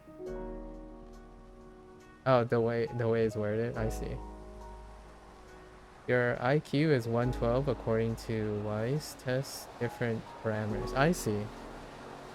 Yeah, I don't know what kind of test I had way back in my younger days. I'm 37, by the way, Lou. Since you mentioned you're 30, I'm 37. And it gives an overall IQ, in your case 112. I see. Yeah, I don't know what kind of test I had. The last time I've ever gotten some sort of like quotient was way back, and that was when I was adolescent. So usually adolescent IQs are not very reflective of adult IQ because adult intelligence quotients are, there's a lot of what you would say crystallization by the time you get to adulthood or post adulthood. So no idea what it is now. I would say it's probably pretty average. I don't feel particularly inept. Your low working memory reduces the overall score, and my crystallized intelligence elevates it to 112. I see. Uh, you know how kids score? I don't know how kids work, but as far as I know, back in my day, you know, whatever the I had to switch school systems, and I was from like a lower privileged background and whatnot. And when I switched schools, I remember getting the results from or my parents getting the results, even though they couldn't read the results. So naturally, I got the results. And I think when I was 14 or 15, something like that. I think it was like 150, 140 to 150. But now when I think about all the adults and all the people and like my graduate school colleagues and stuff, I feel more like a 110.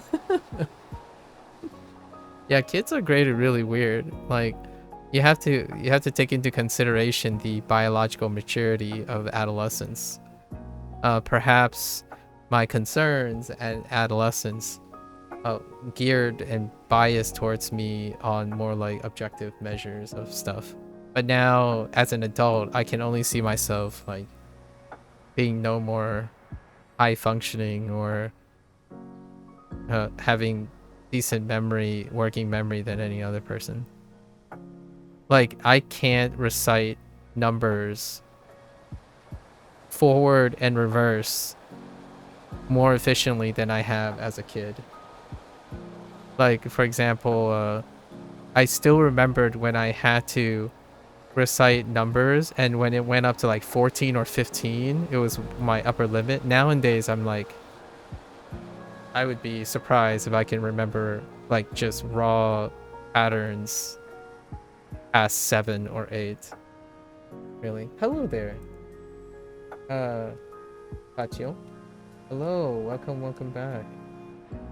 How are you doing? I'm having a really privileged time talking to a med student from a different country, from Spain actually, on the YouTube side, and I don't genuinely get the opportunity to talk to someone in their that advanced in a conversation. Actually, most of the time it would be like early university, like undergraduate studies. So it's pretty cool, especially from another country, which I have to highlight, Elude. That's really great. Like haven't ever talked to another med student outside of the United States. Actually, I barely get an opportunity to talk to a med. You got surprised with your score? I expected a lot less. I've never been the sharpest tool in the shed. Oh, you're pulling out these American idioms. You most certainly. I can confirm that that's a classic one. I believe you. You are definitely one that have a lot of American content if you just pull out the sharpest tool in the shed. It's almost archaic for this post Gen Z era to use an idiom like that. Props to anyone in the medical field, honestly. Yeah, real talk, Blair. Yeah, props to anyone who wants to seek anywhere to be in the medical profession. In my case, you've always struggled with working memory, so I don't experience fluctuations. I see. Oh, I see. I know idioms because I have 130 in crystallized intelligence. I believe it. I believe it. I mean, it's worth mentioning. I don't, it doesn't matter where you are and what you're doing. That's a service. Service, like, service oriented, like high collar service oriented things. That's something you gotta love and be ambitious or motivated to pursue, because it's without saying too much, it's an incredibly thankless job, right? A lot of times. Not that I want to scare you or anything. I obviously can't speak from experience, but generally speaking, pretty, at least from an outside perspective, not everyone says that. You don't find that very often anymore. Not that it was ever often to begin with. It's even rarer now, in my opinion. But if I need to recite numbers, I can get to 5 or 6 max and 3 to 4 in reverse. Yeah, I feel like that's about where I am nowadays. I've done this before, which the reason why I brought up the reciting things forward and backwards and whatnot, it does lend to a lot on how you would want to cortel, like, you know, like adjust your form of SRS and for language learning, right? In terms of language learning, like, because language is so heavily context, right now, after working on Japanese for like 6+ months now straight, I think my output is roughly, on first exposure, it would be something like 15 elements. Probably 15 elements on the first encoding. And then after a session, which deals with multiple exposure, when I contextualize and group all of them together, I think I can get like 30 to 40 elements with like a 90% success ratio. Like each element being like, if they're distinctively not related to something else where I established a relationship. So right now, like, my pool of understanding when it comes to like characters, I'm basically trying to increase that number, right? And making it more and more. So my method from day one has changed dramatically. Like, if you go all the way back to 180 days ago, that method has long since been reiterated. So nowadays, I'm feeling a little bit comfortable around 30 to 40 elements, and to iron it out, it takes a week's period, or week's cycle, and then we add 2 or 3 week out to check, and then to check and so on. So right now we're looking at, like, I'm gonna say 2,500 Japanese vocabulary words, like 360 kanji, and maybe 86 grammar topics in Japanese. And then Chinese, we started like 3 months in now. And Chinese is about like 560 characters. I'm gonna say like 78 grammar topics right now. And then of course we're outputting. So we're outputting a lot of stuff. Like I output all the time. I read out loud, I write. So reading and writing is great. Now in terms of construction, I haven't worked on construction. Outside of like journaling and self-talk and stuff, we haven't applied any of these things to like real-time construction outside my interactions with other people. So occasionally someone would say something in Japanese, I would respond or attempt to respond in Japanese, and then if someone, you know, gets me to read something, that's fair enough. But in terms of like construction, we haven't tackled that yet. I feel like maybe after a year, so we still have half a year left before we tackle the question of construction, other than background processing. I think that's expected as you have a PhD, you have a big brain. It's funny you say that, but getting the PhD only made me feel like I had a small brain, if you know what I mean, right?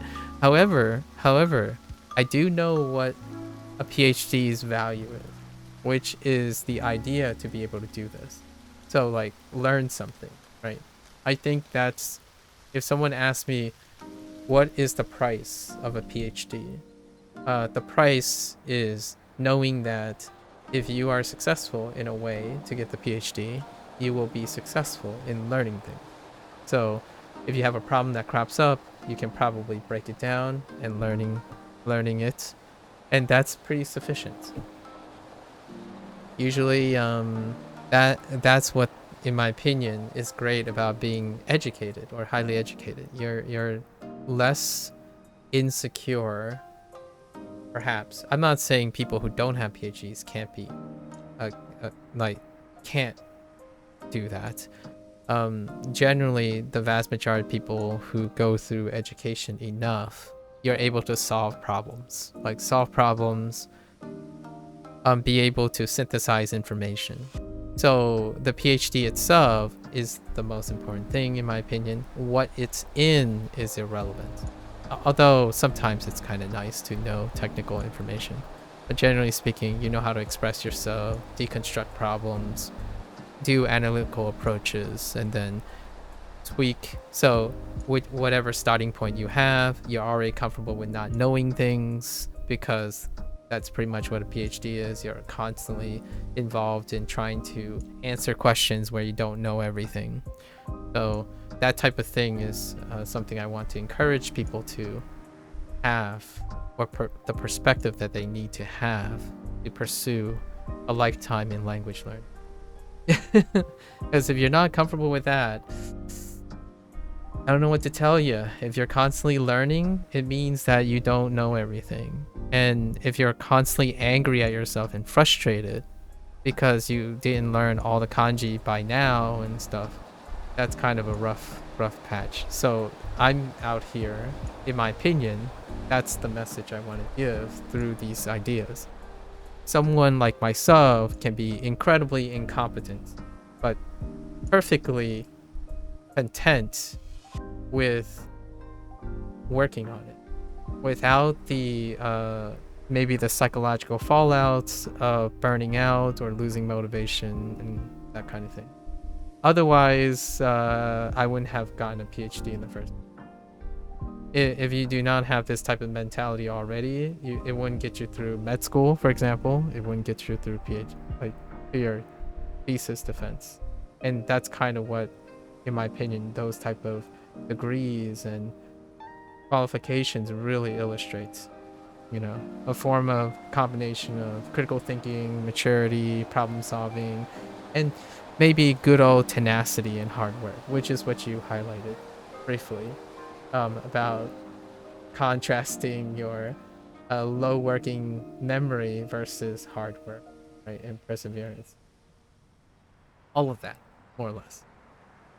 Obviously, you could be at the low range, but I don't think so by talking with me. Oh well, that's flattering. Thank you. And yeah, that's it. It's not the content, it's the characteristic you have in order to get a PhD. Yeah. And I hope to hear in 3 years time that you complete your med school education. That's one of the things that surprised me when I entered med school. As I've always been a bad student, I thought that med students were geniuses, but they are just memorization machines. Yeah, rote memory does have that appeal. Yeah, rote memory. Without any complementary problem solving abilities, rote memory can only go so far. So, that's largely what PhDs try to get you to stop doing, because rote memory does not provide comprehension or problem solving or synthesis of information. Give it that it is a great way to form the foundations and like the memory and the details in order to develop higher level learning and critical thinking. That does, having a great memorization can promote that or enable one to do so. However, it is far from what is necessary, in my opinion, or even sufficient to be an independent thinker, right? And that is necessary for med school. as well. At least I would not like to walk in to a doctor's office and that person is regurgitating some internet facts that I can find on the internet. I would like to walk in there and see that they're synthesizing their experience and then being able to inquire about my specific use case and adapt whatever information they have. You know? They don't usually think critically or make relationships between the information. Yeah, that sounds about right. So usually I tell people that medicine is not difficult. It's just hard because the massive amount of facts you need to memorize. That's relatable in the sense that you're telling someone else who might not be in med school, but it's awfully not relatable from someone who's probably like in med school at the time. And then like, I can see myself also conceding to other people's opinions on what a PhD is too, like knowing a lot of things, like not particularly. I think the most essential part about being successful in graduate school is not the information itself.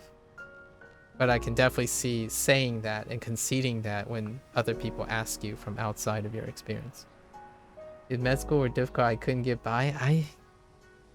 I can see that. Also, fish water is RODI water. Takes like an hour for 5 gallons. RODI. What does RODI water stand for? Alright. I'm good. We're gonna go into our last section. I could talk about this for days, so no worries.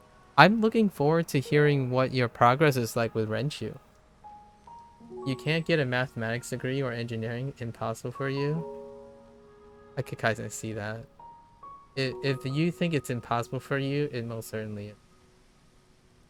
I would think, I would tend to agree. Like what I mean is, right? From just a logical, you think that's totally IQ dependent? I think regardless of what the IQ dependency is, if you think it's impossible, and I'm not a person who can encourage you to think otherwise, then it will remain impossible, right? We have to take into account the linearity of life's decision, like the person's motivations. So I would definitely agree with you if you have no apprehension about that. Reverse osmosis deionization. Oh, wait, you call it fish water?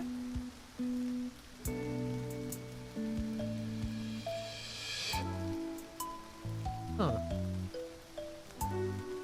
Reverse osmosis deionization.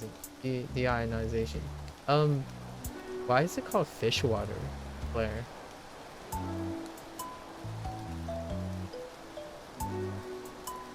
I get you. That's a thing that bothers me, because where do we draw the line between believing in ourselves and delusion, right? Yeah, it's complicated. Yep. That is one for the philosophy board. Logic. The intersection between philosophy, logic, and psychology, right? And I love talking about that. I know that back in my day, quote unquote, when I still like completely solely am dedicated, married to science, there is a predilection for me to be hyper objective, as in incredibly hyper objective, almost much so to the current fad of the internet, right? Where you try to objectify everything. So when you break it down, you rule your own psychology and your own motivations out of the equation. So it is, right, I want to say that it is IQ dependent, right? I agree it may be IQ dependent, among other things. And it's very difficult to gauge, right? Like I would say there's no way I would get a mathematics degree as well.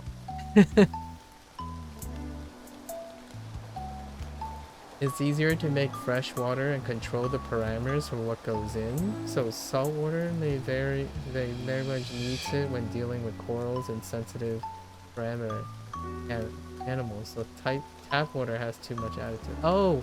Oh, you mean, oh, I get it. You mean the water that you're using to make water for your fish is reverse osmosis deionized water, where you're like prepping, then you're treating the water in a very controlled way for the fish.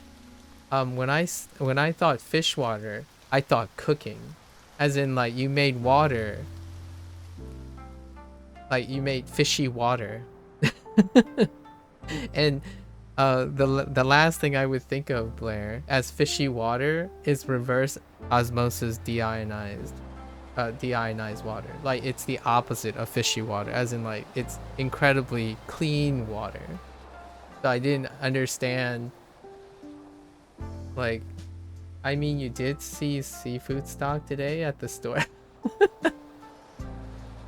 Oh, okay, I get what you mean now.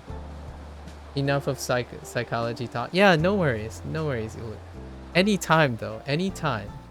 It's part of my channel. It's part of why I'm recording. Coming back to Renchu, it's nice. I like the integrated approach of lessons, and I'm looking forward to hearing what you learn. And you are far more than welcome to use whatever you learned, right? I believe that there is a place for output in order to make a memory salient. And what I mean by output is output with recall, as opposed to recall with aid, as in like recall in the terms of reviewing her. So there's a lot to be gained when you can explain what you learn to another person, regardless of the competence of the other person. And then the other person can engage in that. And that exchange crystallizes, right, working memory far more, in my opinion, anecdotally speaking. It takes up a lot of time, right? And that time is converted in a return in investment. So most of the individuals that I've come to know regularly now, that is our form of interaction. We talk about very specific just quirks, your own personalized stories and anecdotes with language learning and discoveries and stuff. Kind of like Blair's being miffed by a sentence structure. I think it was これはどんな魚ですか?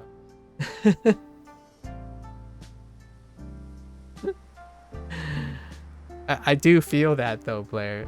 Dona itself kind of makes the wording a little bit miffy, and it's gonna persist, Blair.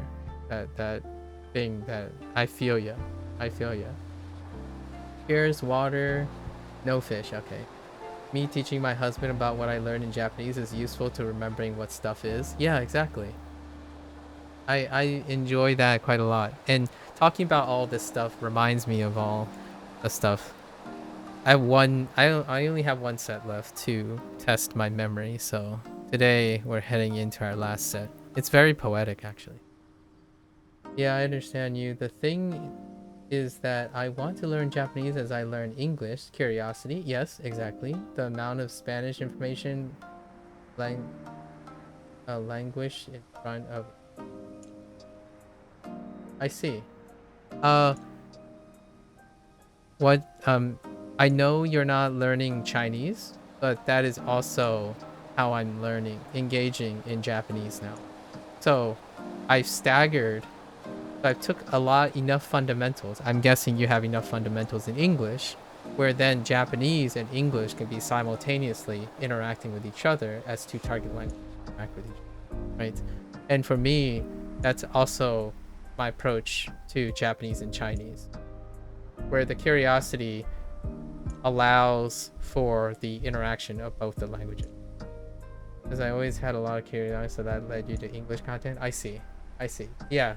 And that's a great way to interact, because you're doubling over your working memory, right? And Also, it makes me allow to plug and talk about anything outside of a language too. So you're perfectly welcome to mess around with all of that too. But as I have never practiced output, I write and speak poorly. That's perfectly all right. You go at your own pace, right? I can't construct yet, so there's also construction after that, right? After you learn to speak and write in a very reliable and consistent manner, then comes the point of creativity, the creative process where you start constructing the ideas together. And I have yet to approach that yet. Obviously, no hurry. I'm not sure if you're in a hurry. I feel like a lot of times when people do language learning, they tend to heavily prioritize or emphasize their satisfaction on their efficiency of acquiring a language. It's not a race for me. It's a journey, right? The thing is that I know that if I want to get a decent level of output by practicing, because you have no... Yeah. Yeah, okay. I hope you get there. I hope you get there. Feel free to write, type about Japanese or English. I feel even having an emotional investment in it is fantastic. Like if you complain about something, it's an output regarding an output. So for example, you'd be surprised how strongly you can leverage how angry something makes you or how confused something makes you. That can elevate encoding with the proper restraints and discipline, right? If you have feedback of something frustrating, a frustrating element, that itself can incredibly reinforce a memory. Making errors is one of the biggest things, right? Making a mistake and then finding out either you correct yourself or a little bit later, that becomes incredibly salient, right? It's an incredibly salient experience. So that's your approach. Only input so far? Okay, fair enough. Fair enough. Yeah, emotions play a big role. If you can have discipline in that, you can elevate your memory so much. Like points of frustration, points of mistakes can couple together to elevate and plug up maybe undesirable effects, but at the same time, it can really reinforce your recall on troubled areas, right? And being able to negotiate that and not have it pile up afterward.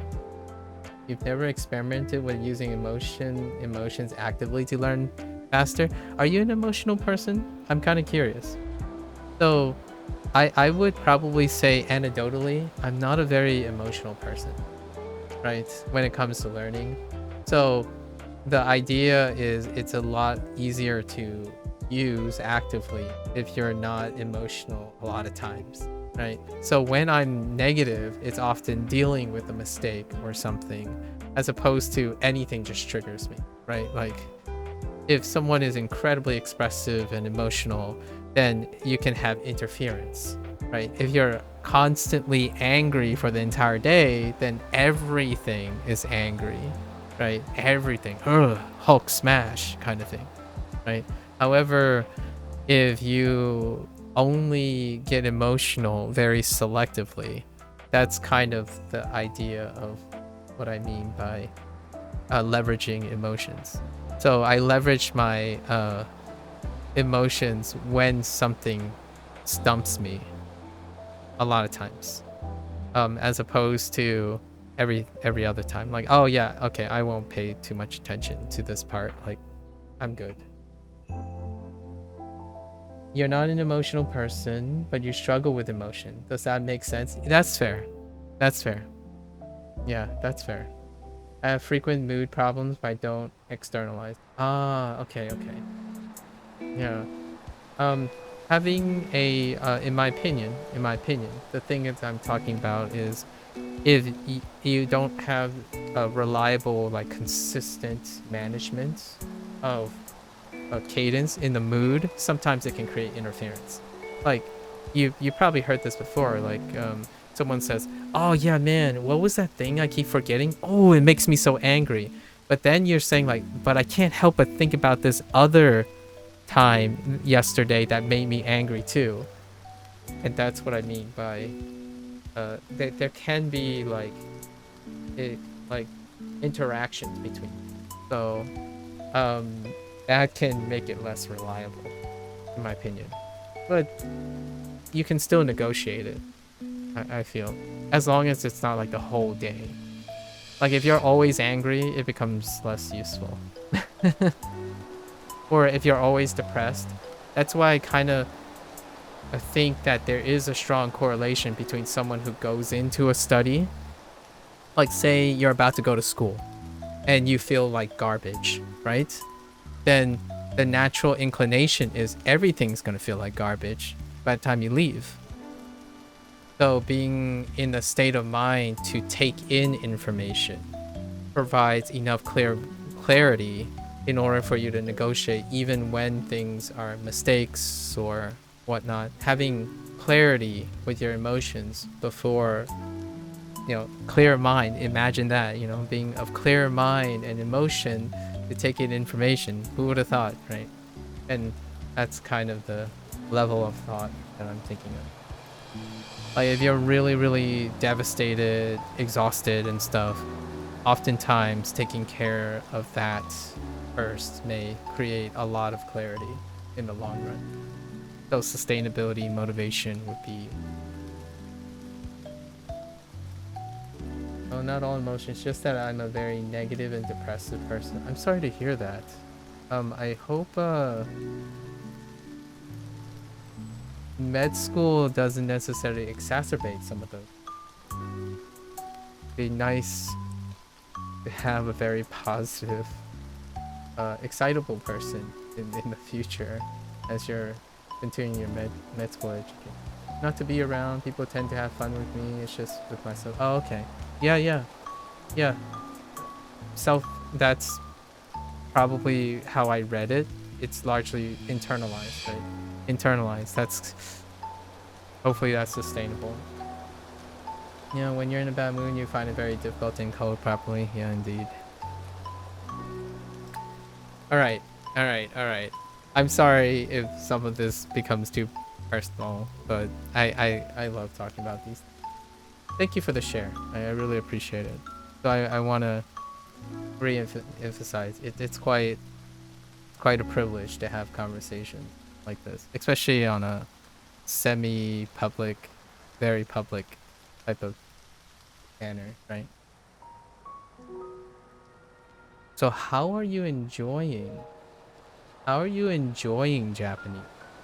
That's a better question. How are you enjoying Japanese? Well, likewise.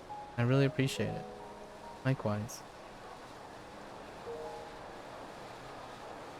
My tone of speech is very different. Sorry. I'll go back to my I'll go back to my more like casual speak. All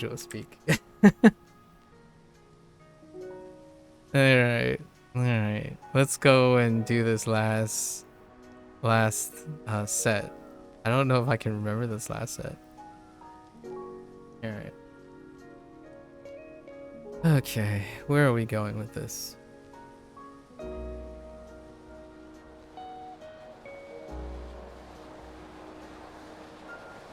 Oh.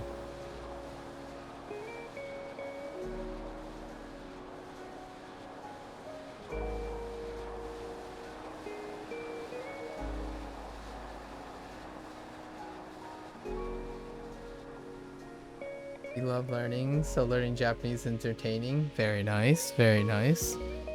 Is there anything particular about Japanese that superseded any other things you were learning? I guess you did mention the connection with learning English, and then that curiosity of English kind of transitioned to Japanese. I guess my question is, if we were like to take a scope of the language, there is French, like next door. So particularly Japanese. want to hear a little bit about that, if you will. Anya.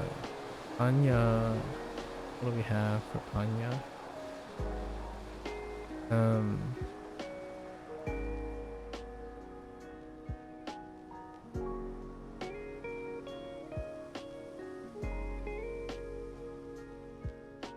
Chumon suru. Chumon suru.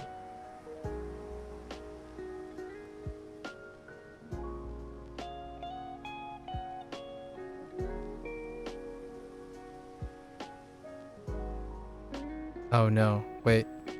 Oh no. Wait, I got it.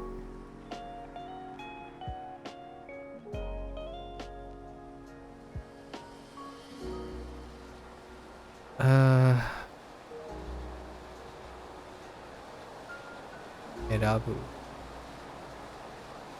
Erabu.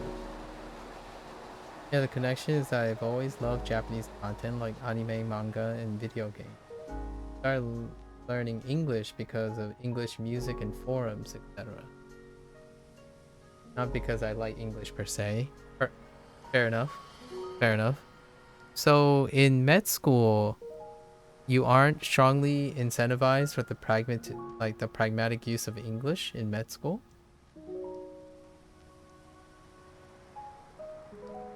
Okay, the same happened to you with Japanese. That's fair enough.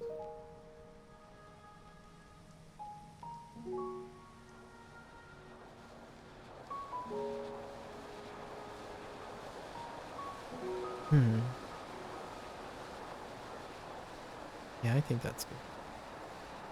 And then Yaku.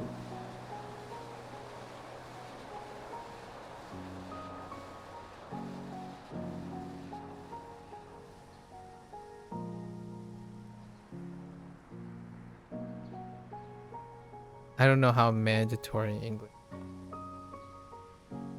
in Spain, especially in like a science per se related. You didn't get with the question about English in med school. What do you mean? Is it not obligatory to have increasing English aptitude in med school? Given that quite a lot of the specialized knowledge tends to be very English centric, and for like communing, like talking and conversing, the common language would typically be English. Like I don't know enough about med school outside of the United States, but generally speaking, in like higher education in the United States, I know the United States, the national language is English. However, when you go and like go to other places, especially in science, English is still like one of the obligatory proficiencies that you are required to have. I don't know how strongly that is. When you said you decide to be curious and learn English, that has nothing to do with med school. People here have very bad English level. All degrees in Spain are obliged to have a B1. Okay. I don't know what that scale is. What is a B1 level of English? That... Oh, okay. So it goes from like A1, A2, B1, B2, C1, and C2, right? In that scale. And then, so B1 is probably like where I am in Chinese and Japanese. Oh, okay. Yeah.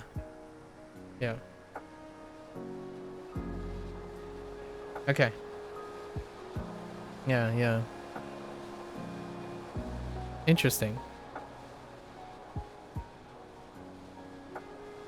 Huh. I had no idea. It's very, very difficult to communicate without like... We're not talking about like speaking per se, but just knowledge. It's very difficult in science, at least. I'm not saying that it's a reflection of med school, but it's very difficult to be in the sciences without like C2.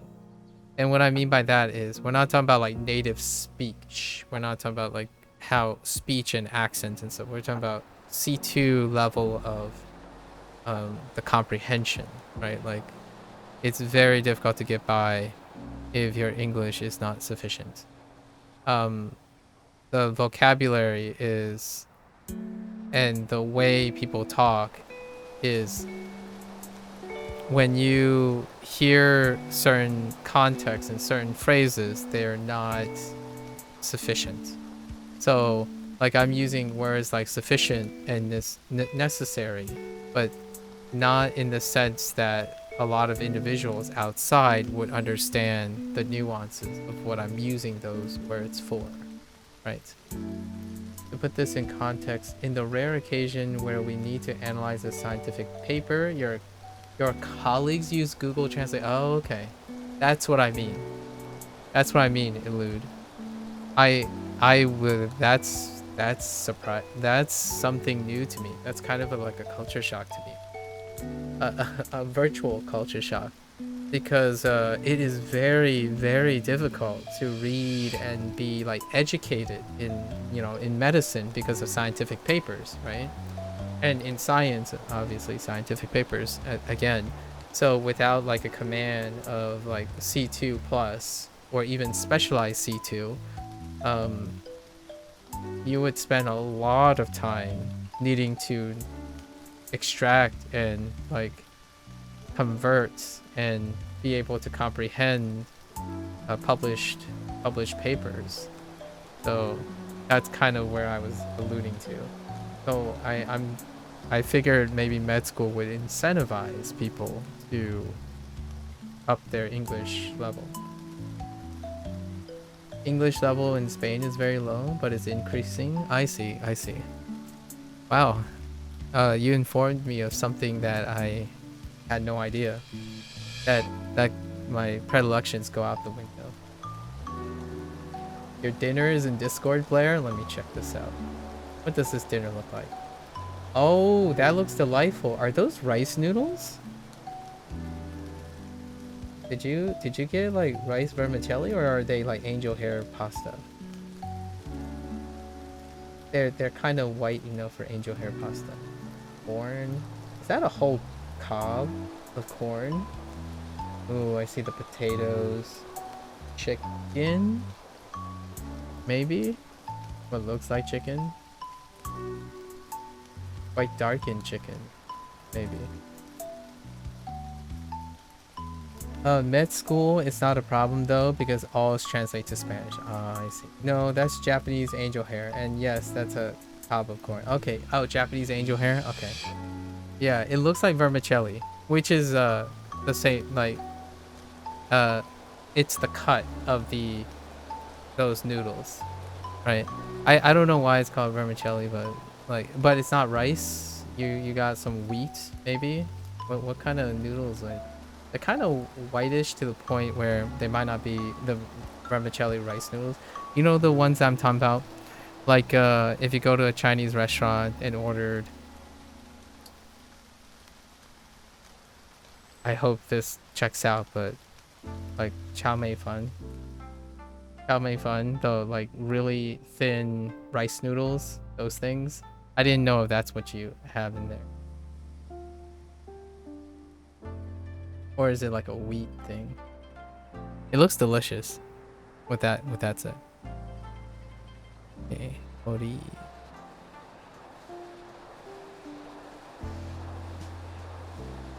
Tori.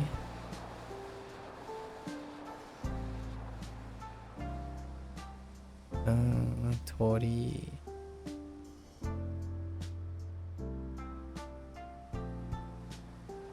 Okay.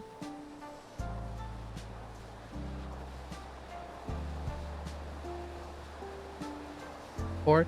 Oh, it's pork. Okay, vermicelli rice noodles. Ah, do you know what? Do you know why I said? I don't know if you know why I said that, but they make such great noodles because they don't swell up when you leave them in like a really a soupy thing, right? And they get that nice crunch and like snap all the time, so it doesn't like swell up like a balloon in noodle soups. So it's kind of nice, and they're really thin, so you get like a lot of the soup while pulling it up. Do I know the stroke order of kanji? Yeah, it's very pertinent to writing. It's essential. It's essential for like, at least in my opinion, it's quite essential for the depiction and look of the characters. So, it would be very off-putting if it can be very off-putting if I leave the stroke order. The character would not be close enough, in my opinion, to what I imagine what the character had. So I do require all the stroke order. Every kanji that I have acquired so far in like long-term memory, I know how to write. So whenever I said like 300 or so kanji, it means I can write them on a piece of blank canvas. I don't count the kanji that I know by vision or like reading or something like that. Not at least those. There'd be more of those that I can write. Yes, yes.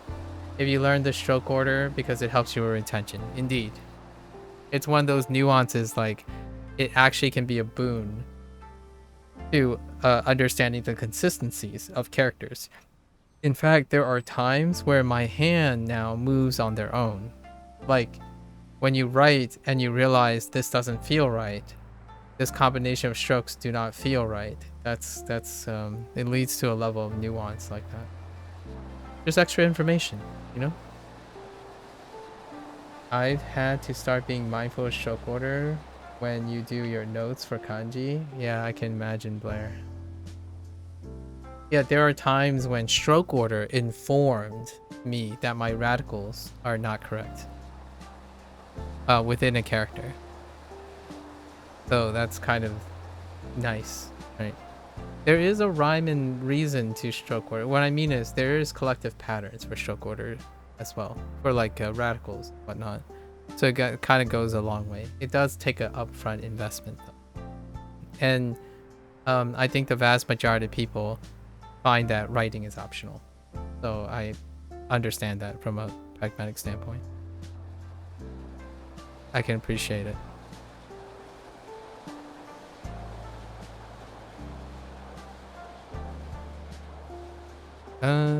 Wait. Where are we? We are at 40. 40.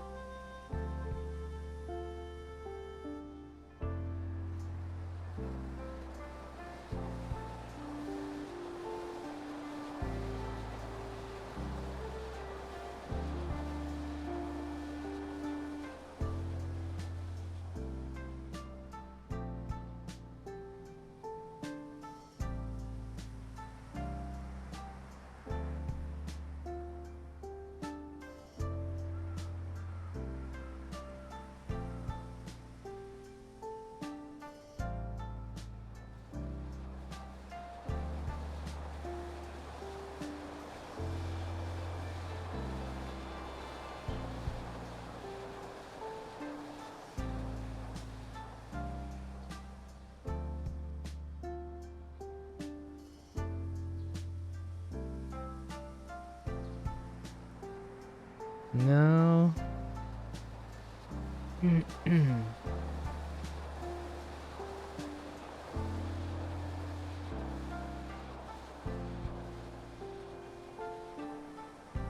gonna have to draw a box on this. I don't know. Escapes me for now.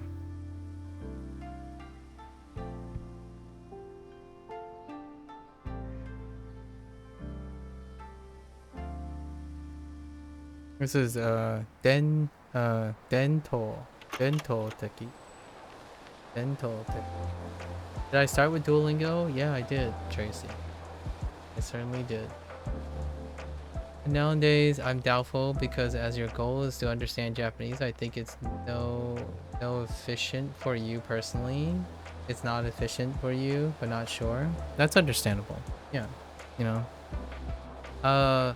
Without output though, I can understand why you would be unsure.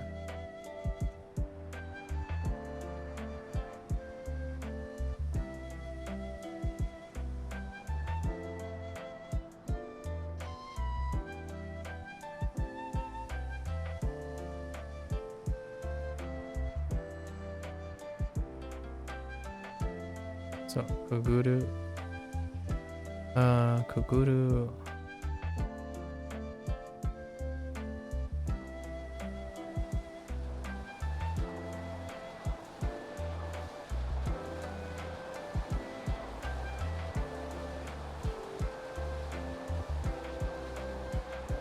Orai, orai.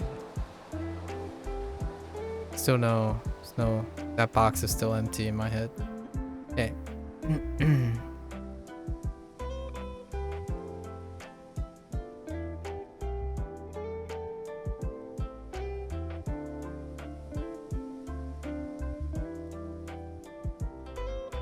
Jinja.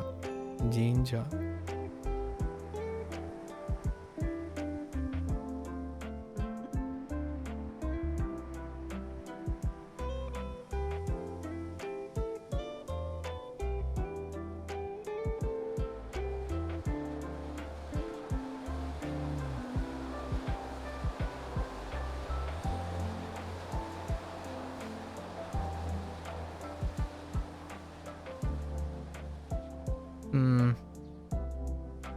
I was thinking I might remember this one too.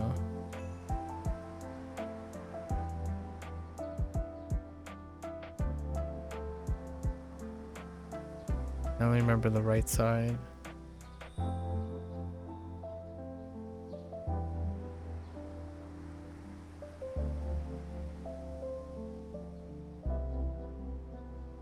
Let's take a guess.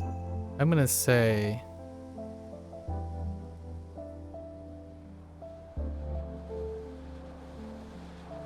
Oops. No, that's probably not it. We're gonna go with it anyways. Oh no, this is not it.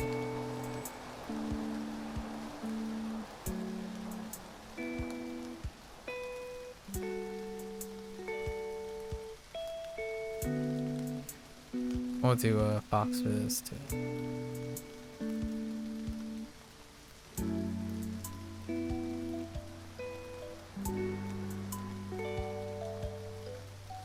Oh. Ojigi suru.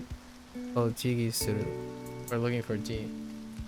When did I start supplementing other studying? Since day one. Pretty much since day one, really.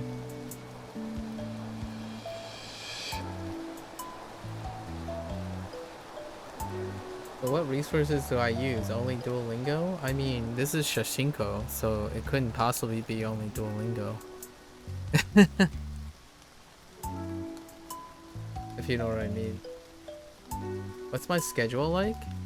I should have started Duolingo a minute ago. But that's a very difficult question to ask, to answer right away. However, one lesson set in Duolingo, right? One lesson set in Duolingo. You do total recall in the beginning. It would require you to watch a day from beginning to end. It would really require you to watch one session from beginning to end in order to demonstrate it. No, what I mean is, I know you didn't watch me before today, but it would require that in order to explain the structure. So the quick structure is that, the quick structure for like Duolingo, there's a structure for Duolingo. You start with total recall, is what I call it. You start with total recall. It involves the previous 2 units. So 2 units before. So in Japanese, where right now doing kanji specific stuff, plus grammar. Right, and then this is total recall. Then you do your lesson, which is split into 3-day cycle. Today is day 2. So day 2 is second exposure. So this would be second exposure. Because the way Duolingo lessons are split up, there's a first exposure, second exposure, and a review exposure with a personalized practice. But personalized practice is on day 3. Right. And then following that, in between, there is also kanji writing, and that is further subdivided. Each day is also further subdivided. But and after, at the end, there's another recall session, which contextualize. However, this is only due to day 1's exposure. Day 2's exposure, maybe there might be a review, and then day 3 exposure should be crystallized already. And then this gets carried for another 3 days. This gets carried for another 3 days while the new cycle enters for the new lessons. And then it repeats. And that's like the fastest way I could explain the Duolingo schedule. For Shashingo, it's different. It is a 4-day cycle. Today is the first day cycle of the 4-day cycle, which I hit every single set, and sets are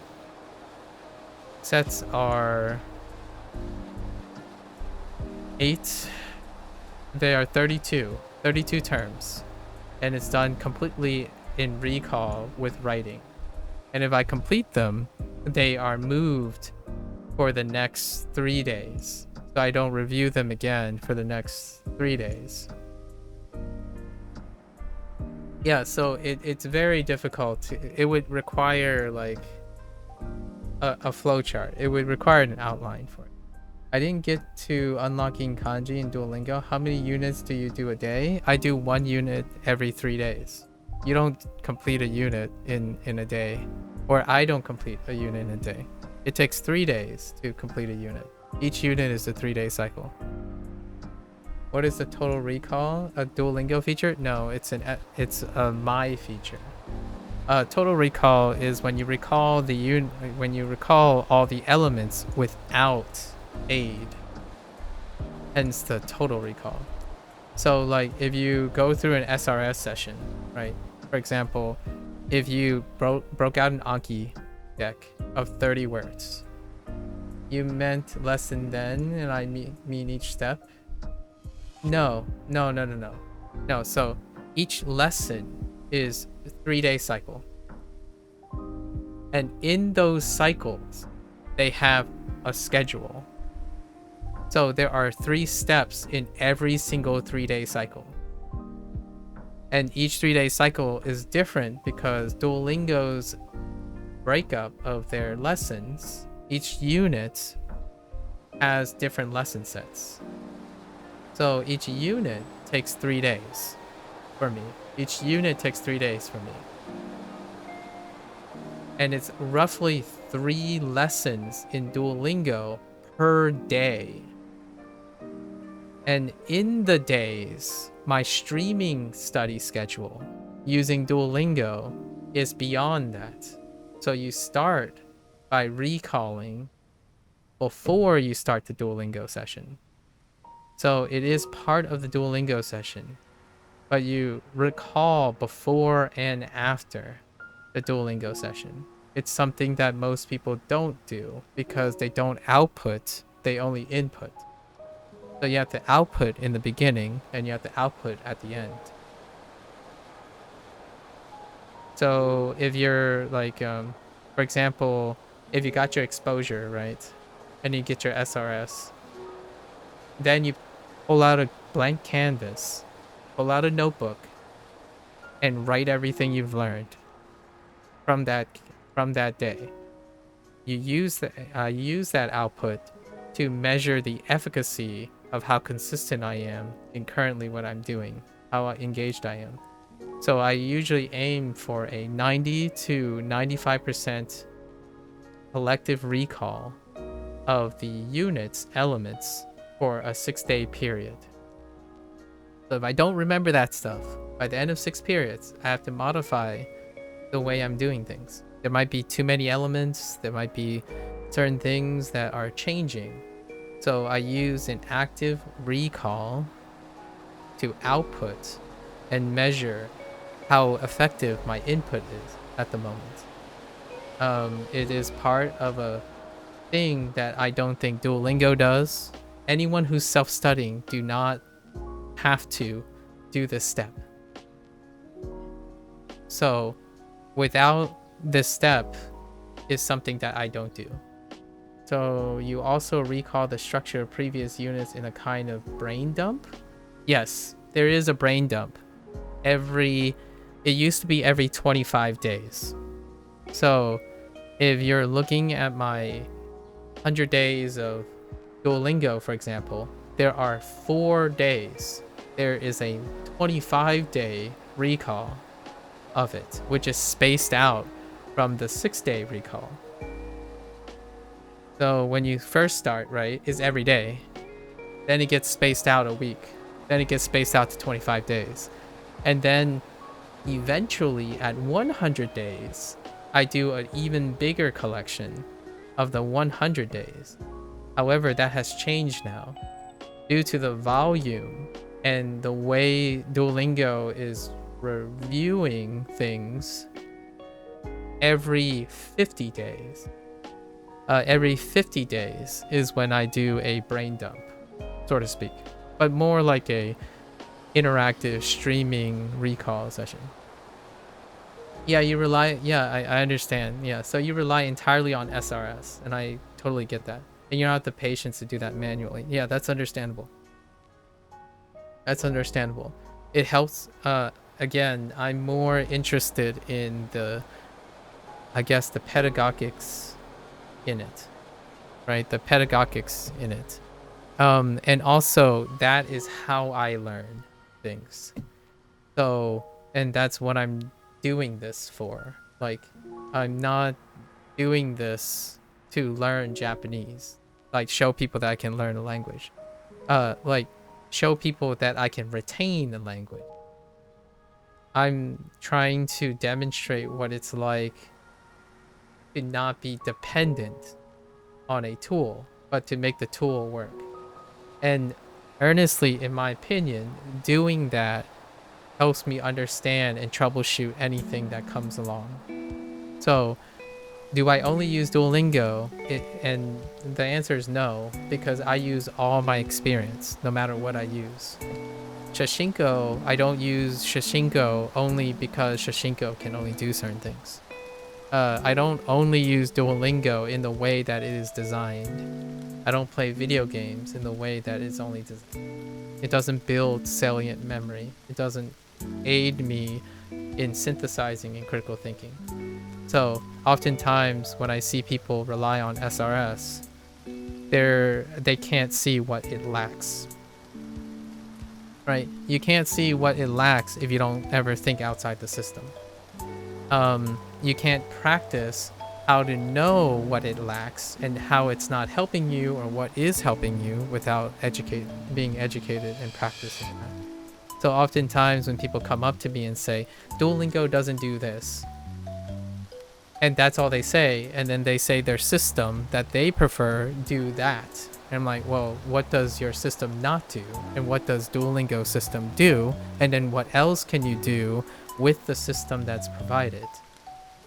That's a synthesis of tools, not a dependency on the tool, right? In fact, I did have some person who walked up in front of me and said that the efficacy of a learner is defined by the tools they use, which, for all intents and purposes, I non-professionally disagree that would be a perspective that is reliable. So that's usually how I go about it. So the things that I'm describing is a curation of an SRS system and other resources on top of it. Yeah, that's kind of how I would. realize it. I don't simply, in my opinion, it is not engaging or intellectually stimulating to me to iterate on something that is already provided for me. So I'm always constantly looking for more and doing more while learning something. Learning something and learning how to learn can happen simultaneously. My interest in language learning is largely in my interest in challenging myself in learning a language, not necessarily being fluent in Japanese. My understanding of how well I learn is why I like to do many things. Otherwise, I would just pick a skill and not have to learn ever again, which is the idea of a specialist. So, if you only have to learn something once and build on that consistently, you will be less and less practice when you have to change careers or, you know, learn again, right? You have to go back to basics. And usually that's one of the hardest things to do for someone who doesn't have to learn again. In science, in my opinion, is one of those disciplines that don't necessarily stay that way. You are constantly having to adjust to new discipline as science goes along. We're gonna call it a selective trade training. And selective training requires that you specialize in the learning process, in the acquisition process. So you get more value or bang for your buck when you get better and better and more dynamic at learning, because you're constantly acquiring new trades. You're selectively acquiring new trades constantly. I didn't say I wanted to be fluent in Japanese. I wanted to learn and see how I can learn Japanese, more or less. And that is a specialty in its own right, just not in a manner that a lot of people would look at it, in my opinion. You do brain dumps for med school, but only the week before the exam because it's very time consuming, but also it purely recall in the beginning of a term, a need to encode the new fast as possible to start reviewing properly. Interesting. Yes, I make my own system with other systems. So the system itself is composed of my contribution and others. So my experience is, I'm gonna say, almost never negated. My personal experience is almost never negated. Kind of like the whole like trust system that you have, like, oh, this viral person says yes, oh, this, I'm gonna abandon all my previous experiences in order to embrace a trust me bro activity on whatever is consumed. It's very difficult for me to do that. Like I would not do voluntarily unless I'm completely way out of my depth. But generally the learning process is a part of my lifestyle now, so rarely ever the case. Yeah, SRS is only for reviewing low order information. I can kind of see that. You need a different method for encoding higher order information. Yes. And it's kind of possible to do that. It is kind of possible to do that. Maybe not so much SRS. I can definitely see the pragmatic, like the pretty much like the fundamentals does not corroborate really well. Like it doesn't correlate very well with higher order information, and you do need to complement. So that's what I do. You've learned to play the guitar, the piano, the bass, the sax, ride the unicycle, sign language, etc. Okay, that's part of your ADHD. I can see that. I often use a different term. I would call it like high functioning, but ADHD seems to, it's under the umbrella of ADHD. You're interested? What I make of Mina no Nihongo PDF? It's a textbook. Yeah, I'm familiar with Mina. Mina no Nihongo. Yeah. It's too advanced for you right now, but I'm interested in what you would make of it.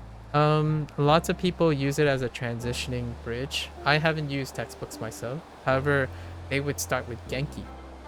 They would start with Genki for the foundations and then transition to no Nihongo if you're like an English speaker. That's what I heard from other people. I haven't actually used it myself. But yeah, it goes way into advanced. So if you find that type of textbook structure works for you, and you're coming from an English perspective, a lot of times Genki is a softer launch. So if you use a Genki textbook, you can transition. At least I think it's a smoother transition on paper, like on principle, to Mina no Nihongo. If that's the thing. I probably won't have time to like use it in any way, and it's also proprietary. You're going to use it as practice for your hiragana and katakana recall for reading. That's solid. Yeah, that's pretty solid. Any exposure really to Japanese will help you with hiragana and katakana. If you're working directly on hiragana and katakana, Tofuku's website has a direct PDF for hiragana and katakana, very common mnemonics approach to hiragana and katakana recall. So you might want to consider that. That's an alternative as well. I have to say that I'm not remotely close to an expert on any of those skills, but I love to know a little bit of many things. The feeling is mutual. Elude. The feeling is mutual. For sure. Yeah. Like, for example, I can read Python, but I wouldn't say it's anything beyond like a foundational Python, right? I learned enough Python for the application of bioinformatics, and then that's largely how that works. You get bored when you get to a certain point. That's fair enough. Yeah, that's understandable. All right. I do have to complete the set. We're kind of falling behind in time. Let's see.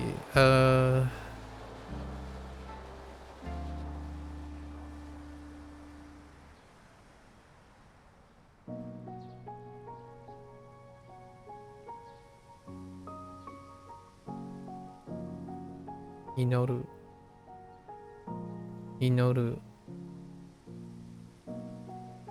And you like informatics too? You want to learn some of that?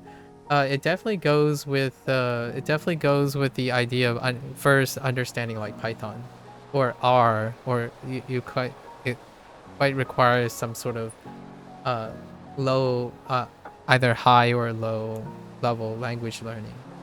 Ironically, but computer language learning. So, I mean, you can use like packets and whatnot, but to really get into like bioinformatics requires some competence in computer language, right? And Python is, in my opinion, archetypically a place to start, since it's the higher language, and then you can proceed to something lower in lower languages like R, specialized lower languages like R, for example, which is very common for scientific application.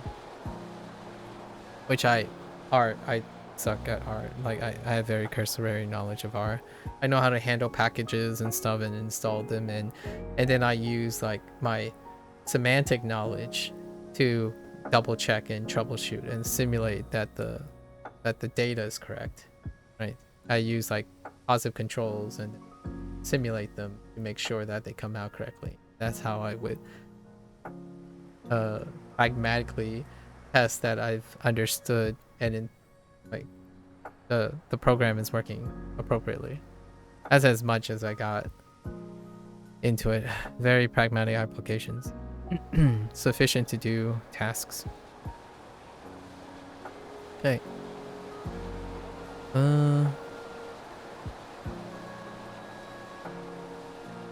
Sure, no. Chu, kyo. Chu, kyo.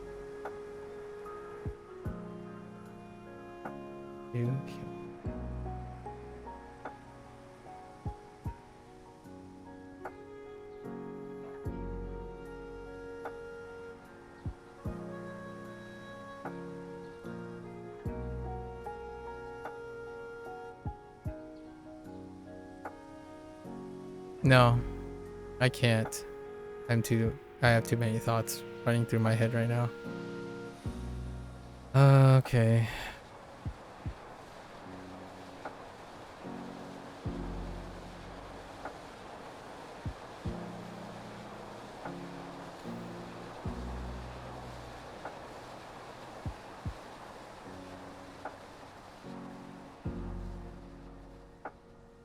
Hmm.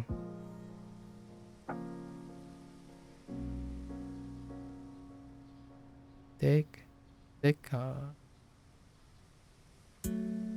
take,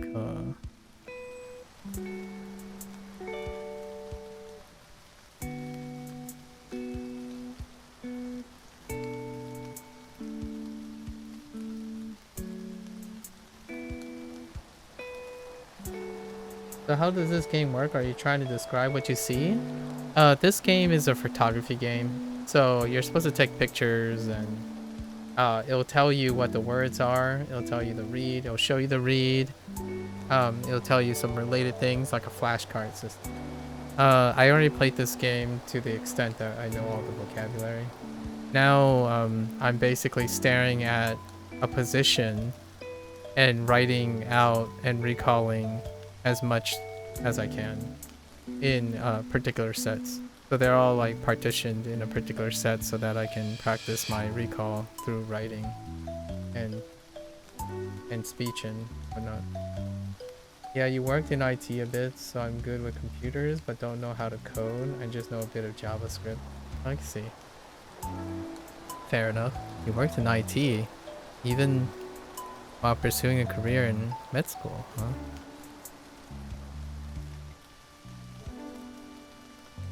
Dick.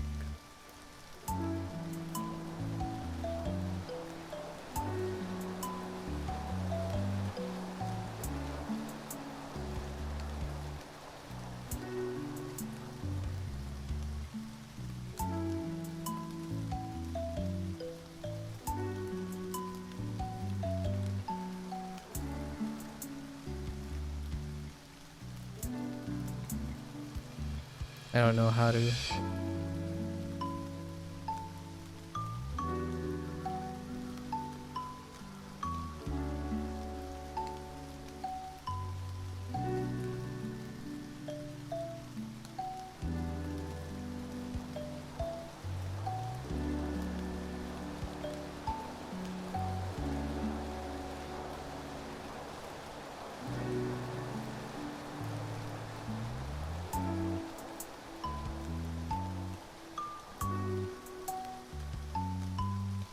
I guess.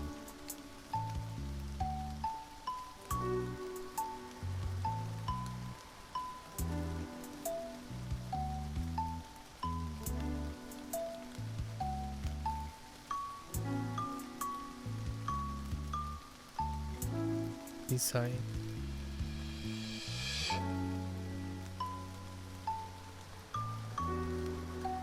That would help me with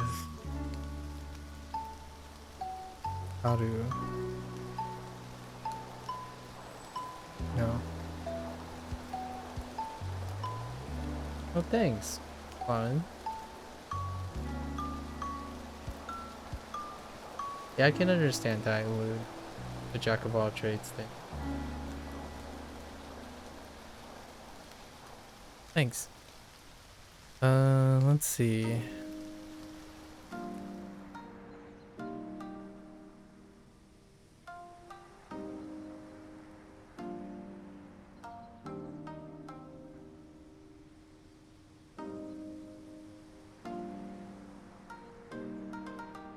Okay. えっ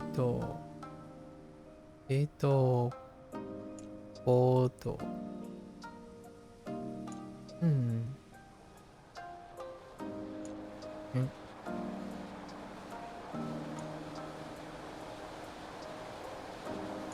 すごい。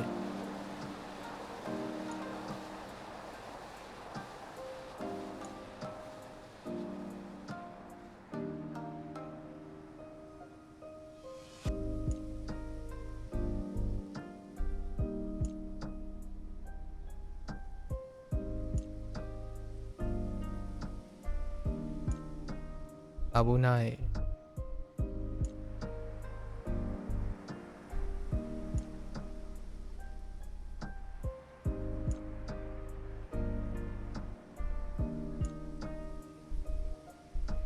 乗る。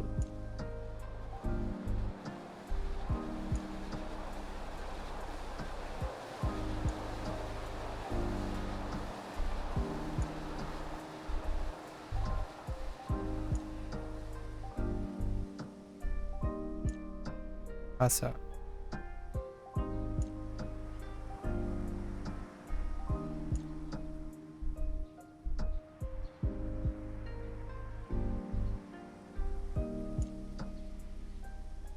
おしゃれ。おしゃれ。あー。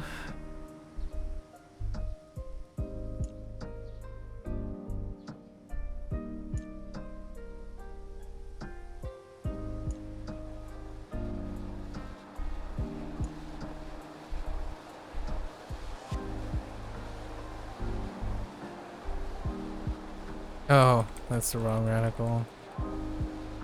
Awkward.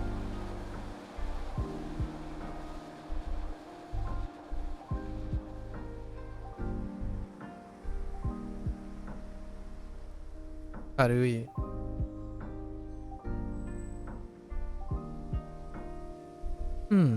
Yeah.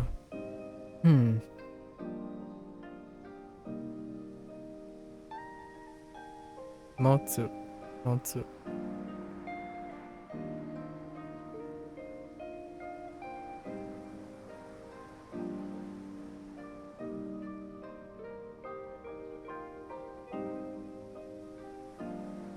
メガネ。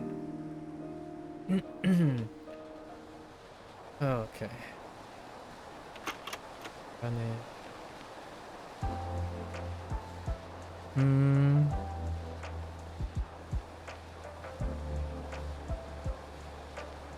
かける。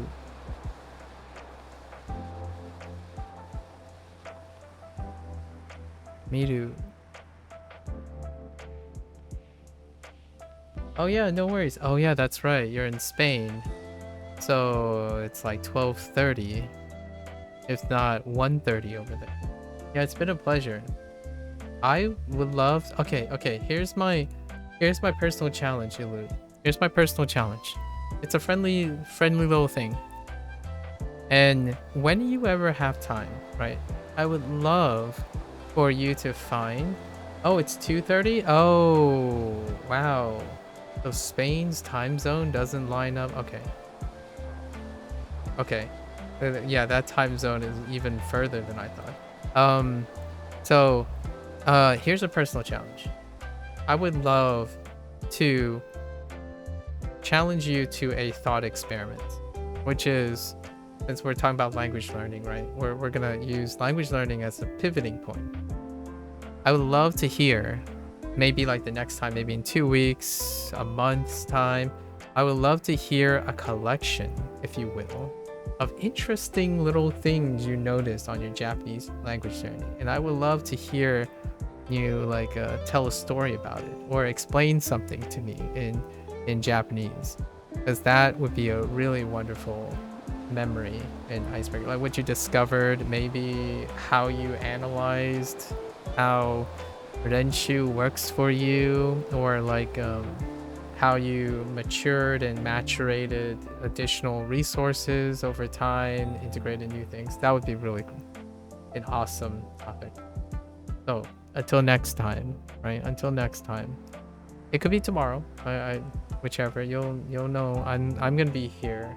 So that's kind of what I like to encourage people to do. I think the more involved and having someone that cares to listen, me, I think it makes it more exciting and have like some friendly stakes in motivating someone to say like, hey, tell me something interesting about your language learning experience. So until next time, right? Good luck with med school and everything. Actually, I imagine school is up and running at this point. I don't even know if you have vacations, but I imagine school has some scheduler now. It's like around that time again. So good luck with everything. Good luck with med school. Good luck with your hobbies. And yeah, stay happy, sustainable, and sleep well. Oh, you will be busy because of exams? Yeah, perfectly all right. No obligations. Actually, if you ever want to talk about your exams, oh yeah, hit me up. Actually, the personal challenge is just to have an interesting story about yourself. It doesn't even matter if it is like slightly bending the truth. I personally, the first thing I want to encourage people is like, your life is interesting, at least to me. So make it interesting. I want to encourage people to, treat their life like it's interesting, right? Challenge yourself to make your life interesting to someone else, at least to me. So good luck. If you wanted to talk about your exams, I would totally be down for that. But good luck on your exams. Good luck on your exams. Sleep well. Sometimes it's always worth just telling a stranger that you care, right? Let's see. Megane Akeru Miru. You have 2 months of summer vacation, but you have exams before the beginning of the next term. Ah, I see. Dang, what a way to start. What a way to start. Good luck, good luck.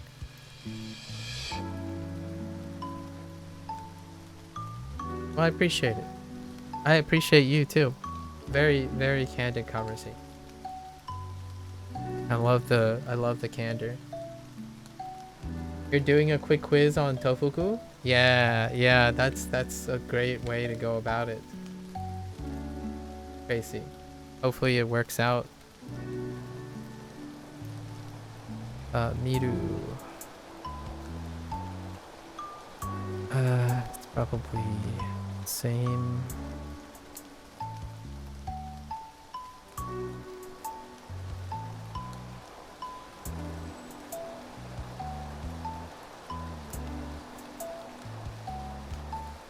All right. Kind of disappointing. I see 4 big blocks. So I had a feeling it's going to be the same 4 big blocks. I did pick up 1 extra character from last time. Oh, not too bad.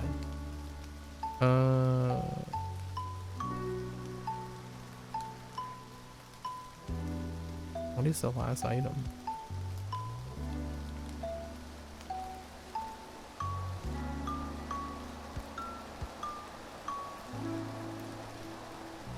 What the heck is the last item? Oh.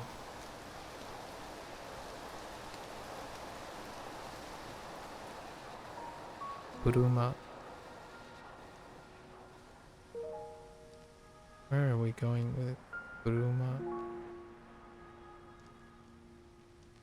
Maybe sometime in the future we could practice here. Yeah. Come back. It's not gonna be for another like 3 months, 3 more months. But yes, I will be. Spanish will be the third one to be juggled. Your hiragana recall is pretty good. Your katakana needs some work though. Keep on working at it, and then find ways to engage in the content.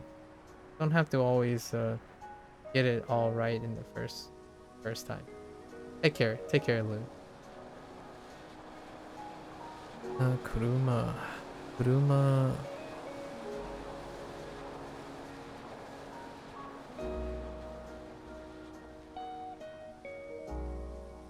I just want to say unten suru would be a nice one, but it doesn't seem like.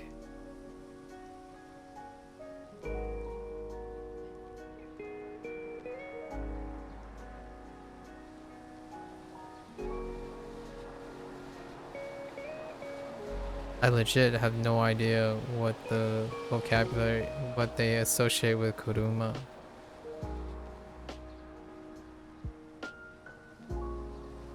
Alright, we'll go with, I'll go with unten suru.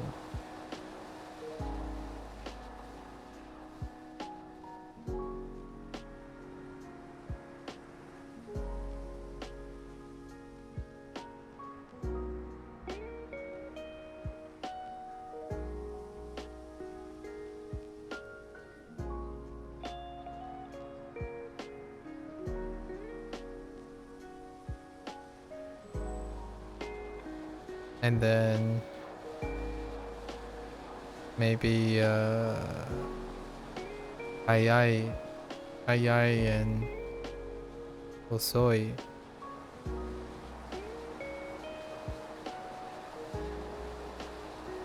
Probably. That's probably why I can't remember any of them. Yeah, going to work on your reading while I continue working through your Anki 2K deck. Sounds about right. Sounds like a great place to start. Okay, we might as well quickly review because I'm an hour behind. So all the front sides are okay. Front sides, no problem. So right, chumon suru, erabu, erabu yaku. Ah, haru. And I messed up the strokes in agasu. Chisai. Oh, it was that one. That's what I wrote. Okay. So it is tall. No, it's me. Okay. Fair enough.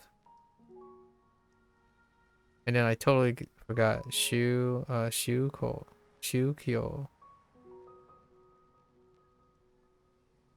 Alright. Hikoi abunai. Hikoi oshare motsu. Kakeru miru ya karui. It is unten suru, hayai and osoi. Okay. So what did I write? I wrote all of these things. That's what we were trying to do. Okay. Alright, so let's add the boxes.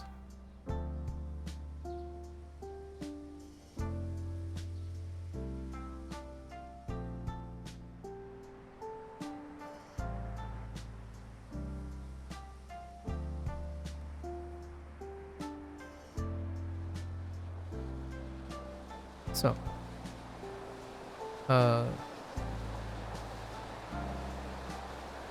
Shukyo.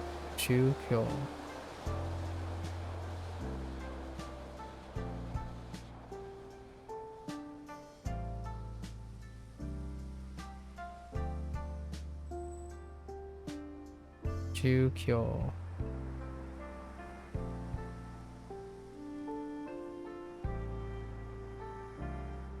And then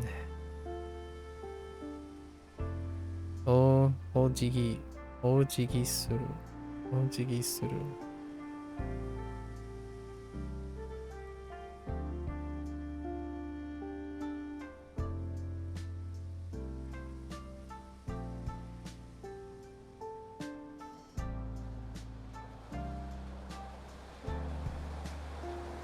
Yeah, that's gonna have to be written bigger. And then haru.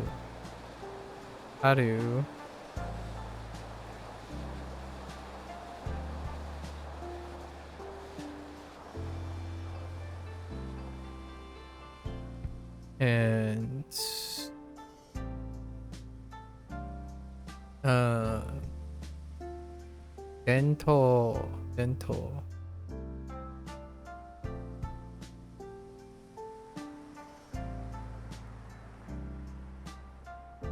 Okay.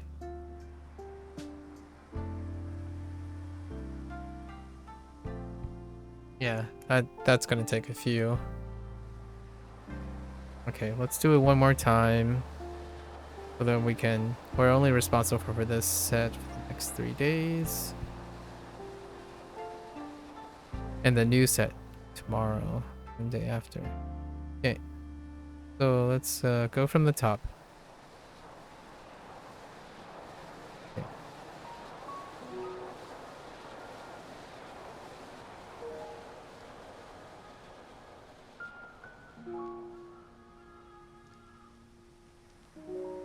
Anya, Anya.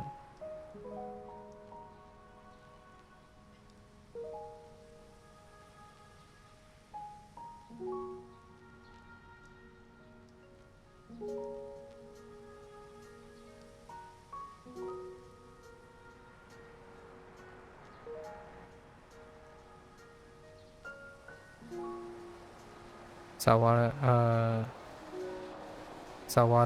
Sawara Kai, Sawara Kai. Oh wait, Yawara Kai. No, seriously. No, that's Sawayaka. Yawara Kai? Sawara Kai, Yawara Kai.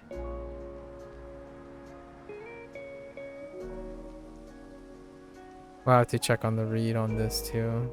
I'm gonna say Yawara Kai.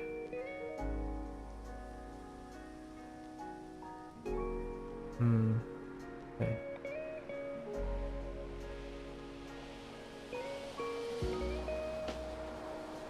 Oh, wait. Yeah.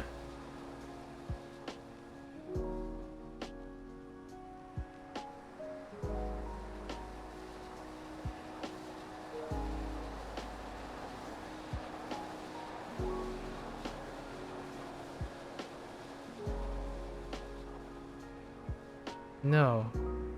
That's not what I'm responsible for. Just kidding. That's from the previous set. I'm responsible for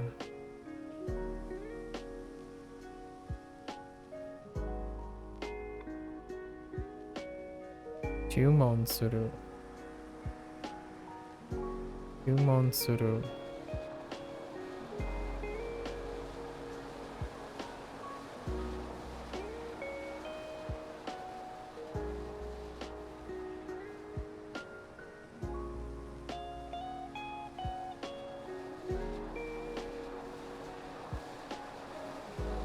And Hirabu. Hirabu.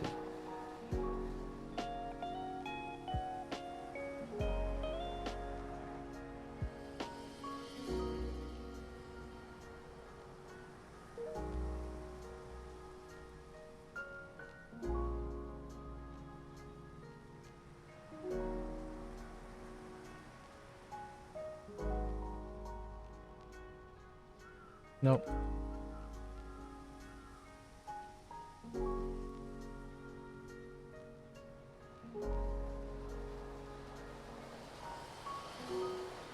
Why is that not correct?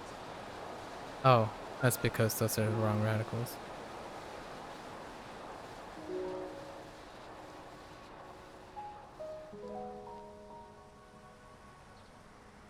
Yaku.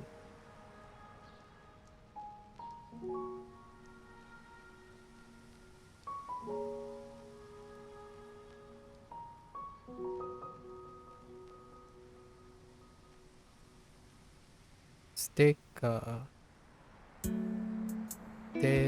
Sticker.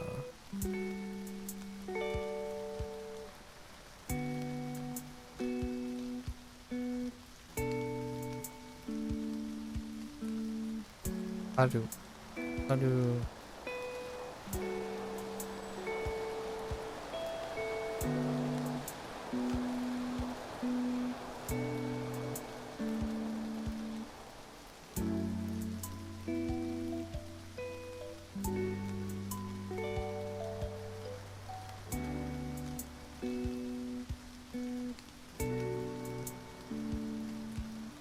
Agas.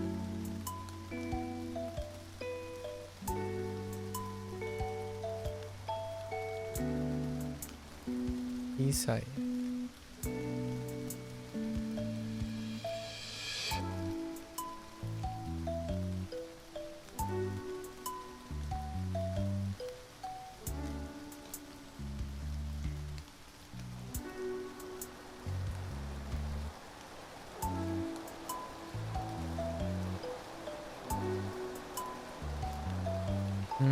Too far away.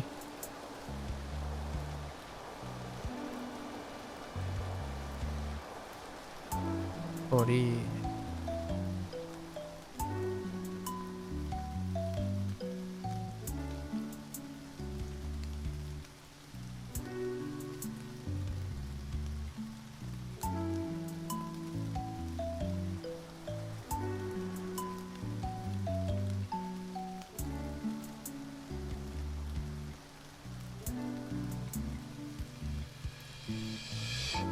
Okay. Dental. Dental teki. Dental.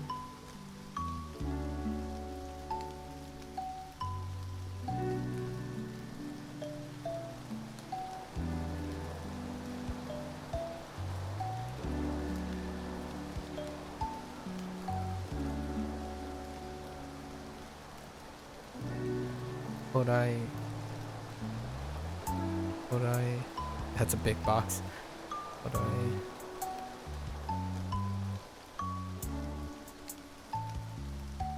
Guguru.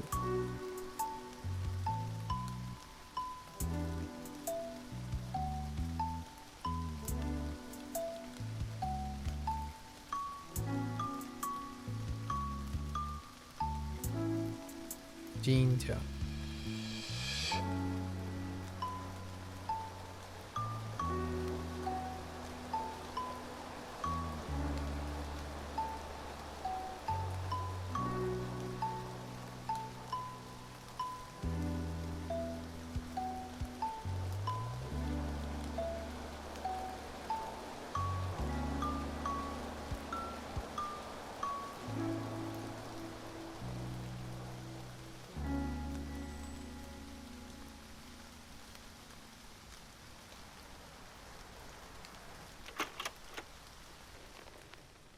Ojigi suru.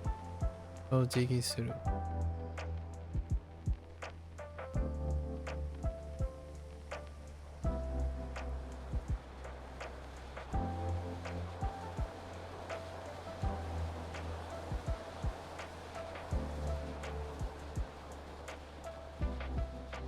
Inoru.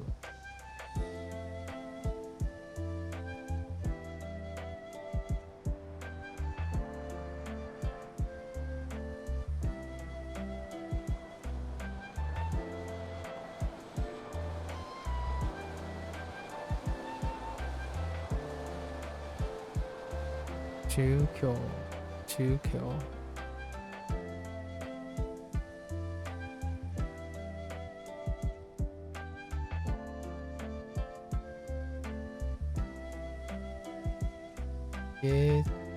Geto.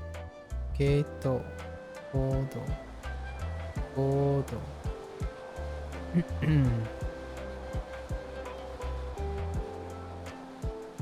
すごい。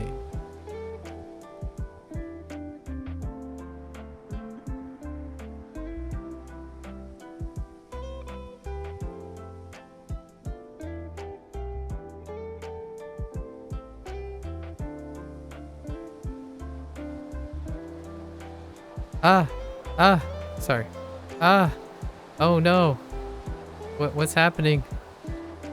Wait. Oh. Sorry. Abunai.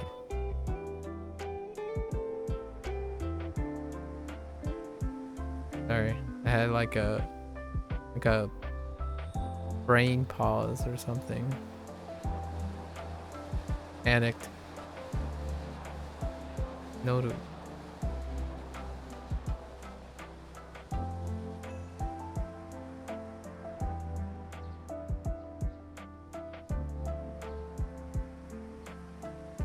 Asa.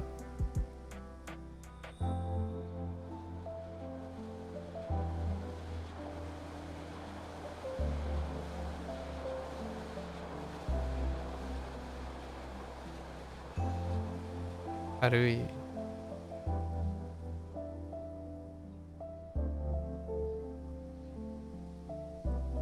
Karui.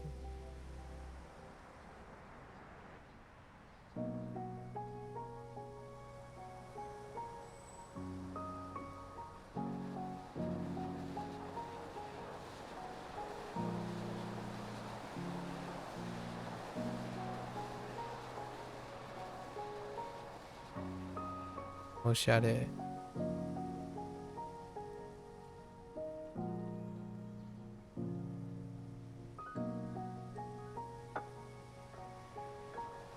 Motsu.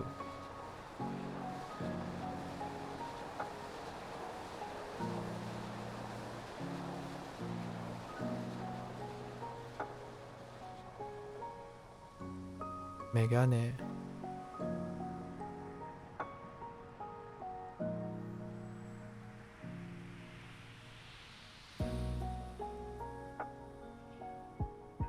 Takeru.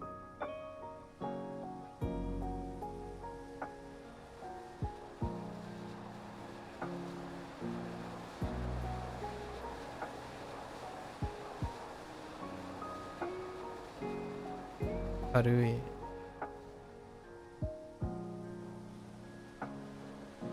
Miru.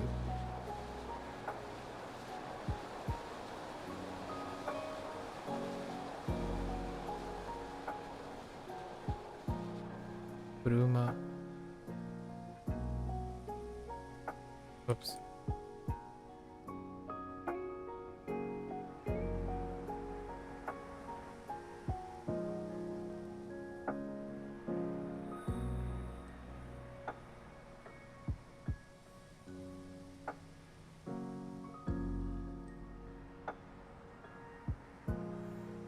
Unten suru.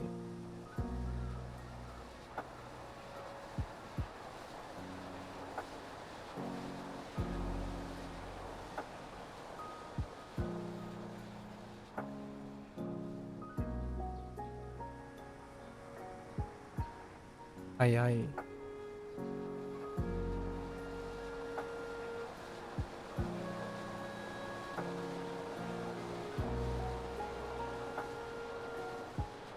Osoi. Alright, let's commit the 3 elements to memory. And hopefully I can catch up.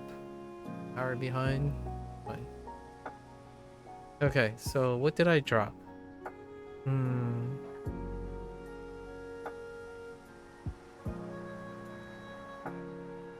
So first we dropped Haru.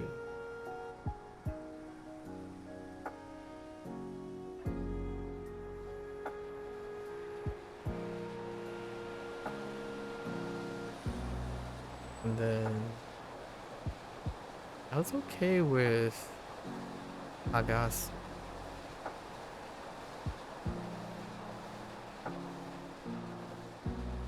Or am I okay with it?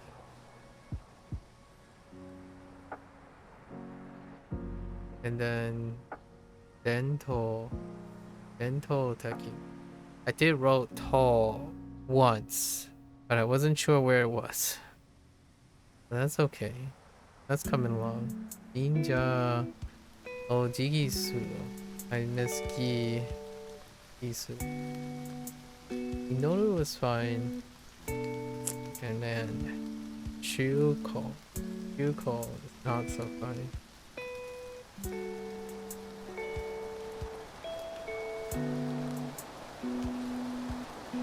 And the rest is fine. So let's take a look. Actually, I want to double check on. Ah, I did it again. It's not fine. Not fine whatsoever. I didn't even correct it the first time. Heat. That's not fine.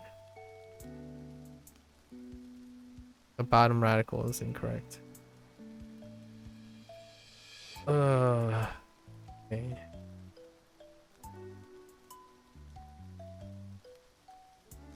So Hagas needs to pick me up.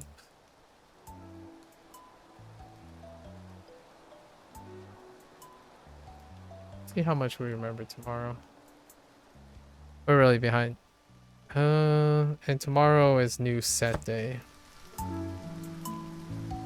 We are only gonna do this set. All the other sets are fine. Yeah, pretty sure all the other sets are.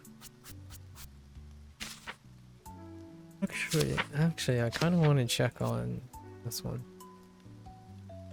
No, that's definitely a straight line. Maybe not. Might be just too dense.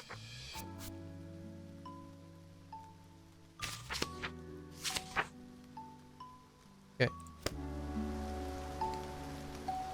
All right. Oh, we had a really wonderful discussion. All right. Talked about lots of stuff. Probably largely the whole idea of talked a lot about learning, right? Learning some cultural things, med school, interesting. PhD, learning process. A lot about interesting memory performance, intelligent quotient. I wonder how much it costs to get evaluated again. Kind of curious. I'll have to look at it in the evening. That's a wrap for Shashingo. It was kind of a longer day. I was actually on time, so it wasn't too bad. Until we started yapping again, right? So it's definitely doable. The way I'm approaching the SRS in Shashingo is definitely approachable. It's just the first day can be extended. But there's a chance I might skip sets. Like maybe the first beginning sets. Yeah, take care, Tracy. Good luck. Good luck.